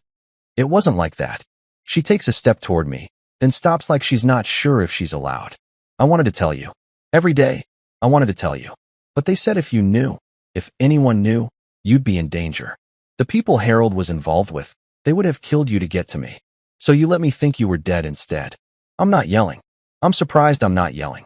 My voice is quiet, controlled, which somehow feels worse. That was the better option. It was the only option that kept you alive. Tears are running down her face now, and part of me, the part that still loves her despite everything, wants to wipe them away. The other part wants to keep standing here, maintaining this distance, because if I get too close I might fall apart completely. I'm so sorry. I'm so sorry. Detective Torres clears her throat. Mr. Brennan, I know this is difficult, but we need to verify identity officially. For the record, she pulls out some kind of fingerprint scanner that looks like it belongs in a science fiction movie, and Laura holds out her hand without being asked. The scanner beeps. Torres checks something on her phone, then nods. Confirmed. This is Laura Marie Brennan, your wife. Officially verified via fingerprints that match her original records. Well, that's something, Frank mutters. At least we're not dealing with a clone situation. That would be awkward. Laura looks past me to the group assembled in our old cabin's yard. She sees Lucy and nods slightly. Then she sees Mason, and her expression shifts to something between confusion and disgust. Why is Claire's husband here? She asks. Long story, I say. Short version. He's an idiot who thought your sister was you and has been secretly meeting her here every Tuesday because he believed you faked your death for a spiritual retreat, which, in hindsight, is only slightly less believable than the actual truth. Laura blinks, processes, turns to look at Mason with an expression that could melt steel. You've been doing what? Mason, to his credit or possibly his extreme stupidity, actually tries to explain. I thought I was helping. Lucy said she was you, and she needed. My sister told you she was me, your mother-in-law, and you didn't think that was weird? Laura's voice has that quality it used to get when she was about to demolish someone verbally. I've missed that voice. You didn't think to mention to your wife that her supposedly dead mother was alive and asking you to meet her secretly? I was confused. Mason protests weakly. You're always confused, Frank adds helpfully. It's kind of your thing. Detective Torres steps in before Laura can tear into Mason further, which is probably for the best because I'm not sure my heart can handle watching my wife verbally destroy my son-in-law while also processing the fact that she's alive. We need to focus. The people who wanted Laura dead, they're still out there. We've made arrests, but there are more. We need those files from Harold's cloud server. Laura looks at me, and I see a flash of the woman I married. Determined, strong, still terrified but hiding it well. I never wanted you involved in this, Richard. Harold kept everything separate from you deliberately. He knew you were honest. Too honest for what he was doing. But he kept backups of everything. Insurance policy against his partners. He gave me the login information before he died. Made me promise to use it if anything happened to him. And then something did happen to him. I say, they killed him. They killed him because he was going to turn witness, Laura confirms. And I was the only one who knew where the evidence was. So I had to disappear. Had to make them think the threat was gone. She pauses. I'm sorry I let you think I was gone too. I'm sorry for all of it. I stand there, heart conflicted between love and fury and this strange urge to laugh, because the absurdity of this entire situation is so overwhelming that laughing seems like the only reasonable response. My wife faked her death. My business partner was murdered by mobsters. My son-in-law has been meeting my dead wife's twin sister at our old cabin. This is my life. This is what retirement looks like. You could have just texted me. I finally say, and I can hear the edge of hysteria in my voice trying to masquerade as humor. Laura laughs through her tears. Actually laughs? And it's such a familiar sound that something in my chest cracks up. Detective Torres's radio crackles, and she steps away to answer it. When she comes back, she's all business. We've got movement on the suspects. 3 arrests made in the past hour based on preliminary evidence. We need those files now to make everything stick. Laura nods and pulls out a piece of paper from her pocket. Here's the login information. Everything Harold backed up is there. Transactions, communications, client lists. Everything you need. Torres takes the paper and immediately gets on her phone, relaying information to someone. Within minutes, there are more cars pulling up, actual FBI agents with windbreakers that say FBI on them because subtlety is apparently not required anymore. The next hour is a blur of activity. Agents going in and out of the cabin. Torres coordinating arrests. Someone setting up a laptop to access Harold's files. Frank eating another muffin that Lucy apparently brought multiple baskets of. Mason sitting on the porch steps looking like he's contemplating every life choice that led him to this moment. And Laura and I just stand there, a few feet apart, not quite touching, not quite talking, just existing in each other's space for the first time in 5 years. Eventually, Torres comes back over. We've got what we need. The remaining members of the organization are being rounded up as we speak. This is over, Mrs. Brennan. You're safe now. You both are. She hands each of us a brochure. I look down at it. Trauma-Informed Therapy, a guide to processing complex grief and family reunification. Therapy brochures, I say flatly. The FBI gives out therapy brochures. Standard protocol for situations like this, Torres says without a trace of irony. You've both been through significant trauma. Professional help is recommended. Situations like this, Laura repeats. How many situations like this are there? More than you'd think. Less than would make a good reality TV show. Months later, I'm standing in a church watching my daughter renew her vows with the man who thought having a secret relationship with his supposedly dead mother-in-law was a reasonable life choice. The fact that this is happening at all is a testament to either Claire's capacity for forgiveness or her commitment to sunk costs. and I'm honestly not sure which. The therapy brochures Detective Torres gave us weren't just suggestions, they were requirements. Laura and I have been attending couples counseling with Dr. Patricia Henderson, a woman who has the patience of a saint and the ability to make both of us feel like we're crazy without actually saying we're crazy. It's a gift, really. She's helped us work through what she calls complex grief layered with betrayal trauma and existential confusion, which is therapists speak for, your marriage is a dumpster fire, but we can probably save it. The rebuilding process has been slow, awkward. There were a lot of conversations that started with, I can't believe you, and ended with one of us crying or both of us laughing because the alternative was screaming into the void. We've had to relearn each other. Laura's different now, harder in some ways, more cautious, with shadows in her eyes that weren't there before. I'm different too, apparently. According to Laura, I've become aggressively set in my ways and emotionally constipated even by retirement standards, which seems harsh but might be accurate. We're taking it slow. She moved back into the house 3 months ago, but she has her own room because Dr. Henderson said something about establishing boundaries and rebuilding intimacy gradually, which I think means we're basically roommates who used to be married and might be married again if we can figure out how to be in the same space without one of us bringing up the fake funeral. Claire found out the truth about 2 weeks after the cabin showdown. We sat her down. Me, Laura, and Detective Torres, because apparently we needed professional backup to tell my daughter that her mother wasn't actually dead and her husband was an idiot. Claire went through what Dr. Henderson would probably call the stages of grief in reverse, starting with disbelief, cycling through anger, and eventually landing on a kind of exhausted acceptance that her family is functionally insane. She almost left Mason. Should have left Mason, in my opinion, but I kept that opinion to myself because Dr. Henderson said something about supporting Claire's agency and avoiding patriarchal control patterns.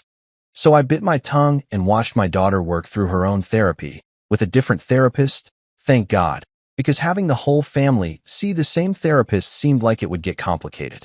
Mason, for his part, has been doing what I can only describe as aggressive groveling.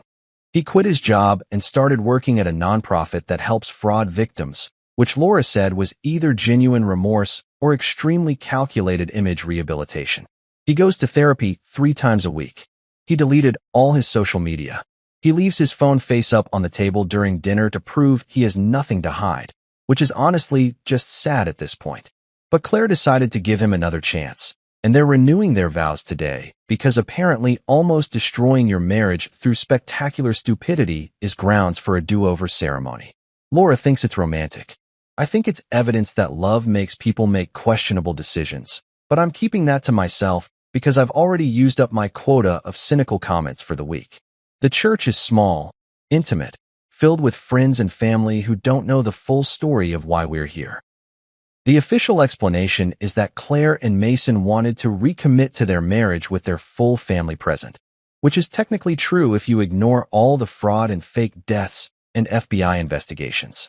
Laura's sitting next to me in the front pew, wearing a blue dress that makes her look almost exactly like she did at our wedding 38 years ago, except for the shorter hair and the lines around her eyes, and the general air of someone who's been through witness protection. She reaches over and takes my hand, and I let her, because despite everything, despite the anger and the grief and the 5 years of loneliness, I still love her. I'm still furious with her about half the time, and she's still frustrated with me for being emotionally unavailable and passive-aggressive about the whole death-faking thing, but we're working on it. Claire walks down the aisle looking radiant in a simple white dress, and Mason stands at the altar looking like a man who knows he doesn't deserve a second chance, but is grateful he's getting one anyway. The ceremony is short, sweet, and remarkably free of drama, which is a nice change of pace for our family. The reception is at some fancy venue Claire picked out that probably cost more than my first car. There's a DJ playing music that's too loud, food that's trying too hard to be fancy, and an open bar that's getting more action than it should at 4 in the afternoon. Frank is already 3 drinks in and telling anyone who'll listen about how he cracked the case of Laura's disappearance, conveniently leaving out the part where he thought she was a ghost and wore a fake mustache to a stakeout. When it's time for toasts, Frank stands up with a microphone and a confidence that can only come from whiskey and poor judgment. Ladies and gentlemen, he begins, swaying slightly. I've known Mason for about a year now, and in that time, I've learned that he's a man of many talents. He's good at his job. He's devoted to Claire, and he's exceptionally skilled at making catastrophically stupid decisions that involve federal investigations. The room goes silent. Claire looks mortified. Mason looks like he wants to dissolve into the floor. Laura squeezes my hand so hard I lose feeling in my fingers. But Frank continues, apparently immune to social cues.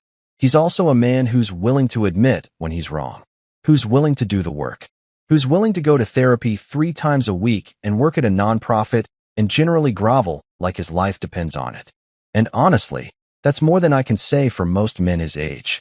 So here's to Claire and Mason. May their second attempt at marriage be significantly less complicated than their first. And may Mason's phone stay in his pocket where it belongs. He raises his glass. The room erupts in confused applause because nobody knows what else to do. Claire is both laughing and crying. Mason looks like he's survived an execution he definitely deserved. That might be the worst toast I've ever heard. Laura whispers to me. That might be the worst toast anyone's ever heard. I correct her. It could qualify as hate speech. But we're both smiling. Can't help it. This is our life now. Weird, complicated, occasionally involving the FBI, but ours.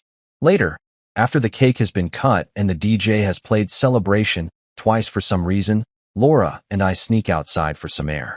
We're standing by the venue's garden, watching the sun set over what's probably someone's expensive landscaping, and she turns to me with that expression she gets when she's about to say something serious. I know this hasn't been easy, she says quietly. I know I hurt you. Hurt Claire.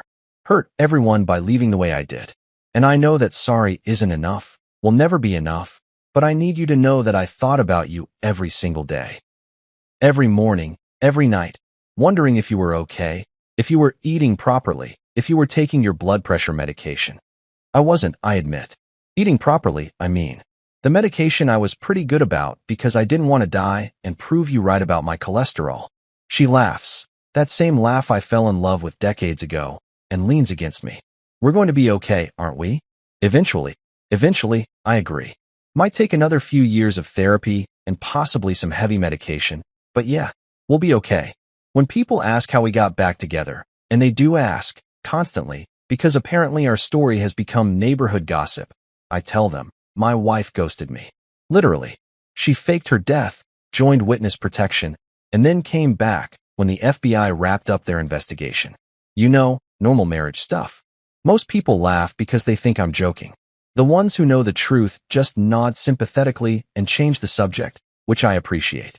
Every Tuesday now, because apparently we're committed to keeping that day meaningful. Instead of Laura meeting Mason at the cabin and me spiraling into paranoid investigations, we have a standing date. Sometimes it's coffee at the diner. Sometimes it's a walk around the park. Sometimes it's just sitting in our living room, her reading a book while I watch whatever documentary Netflix is recommending, existing in the same space without the weight of secrets between us. And every Tuesday, I send Laura a text message that reads, still alive, still married, still annoyed. And she replies, without fail, still better looking than you. It's become our thing. Our way of acknowledging everything that happened while also moving forward. Dr. Henderson says it's a healthy coping mechanism that demonstrates emotional growth, which means she approves but wishes we'd be less sarcastic about our trauma. Frank comes by every Sunday for coffee and to complain about how retirement is boring now that we're not investigating anything. Lucy visits once a month, always bringing baked goods and updates about the fraud case trials, which are apparently going well. Mason keeps his distance but sends awkward cards on holidays that say things like, thank you for not having me arrested, and hope you're both doing well, sorry again about everything. Claire stops by twice a week, sometimes with Mason, sometimes without. She's found a new appreciation for our family's dysfunction, saying it's given her perspective on what a healthy marriage actually looks like, which I think is both a compliment and an insult, but I'll take it. Somewhere between laughter and disbelief, between anger and forgiveness, between Tuesday texts and therapy sessions and Frank's terrible toasts, I realize something that Dr. Henderson has been trying to get me to see for months. Life's crazy. Life's complicated. Life involves fake deaths and FBI investigations and son-in-laws who make spectacularly stupid decisions. But at least it's mine. At least it's ours. And somewhere in all this chaos, there's Laura, still annoying me, still making me laugh, still better looking than me even after everything we've been through. And honestly, that's enough. That's more than enough. That's everything.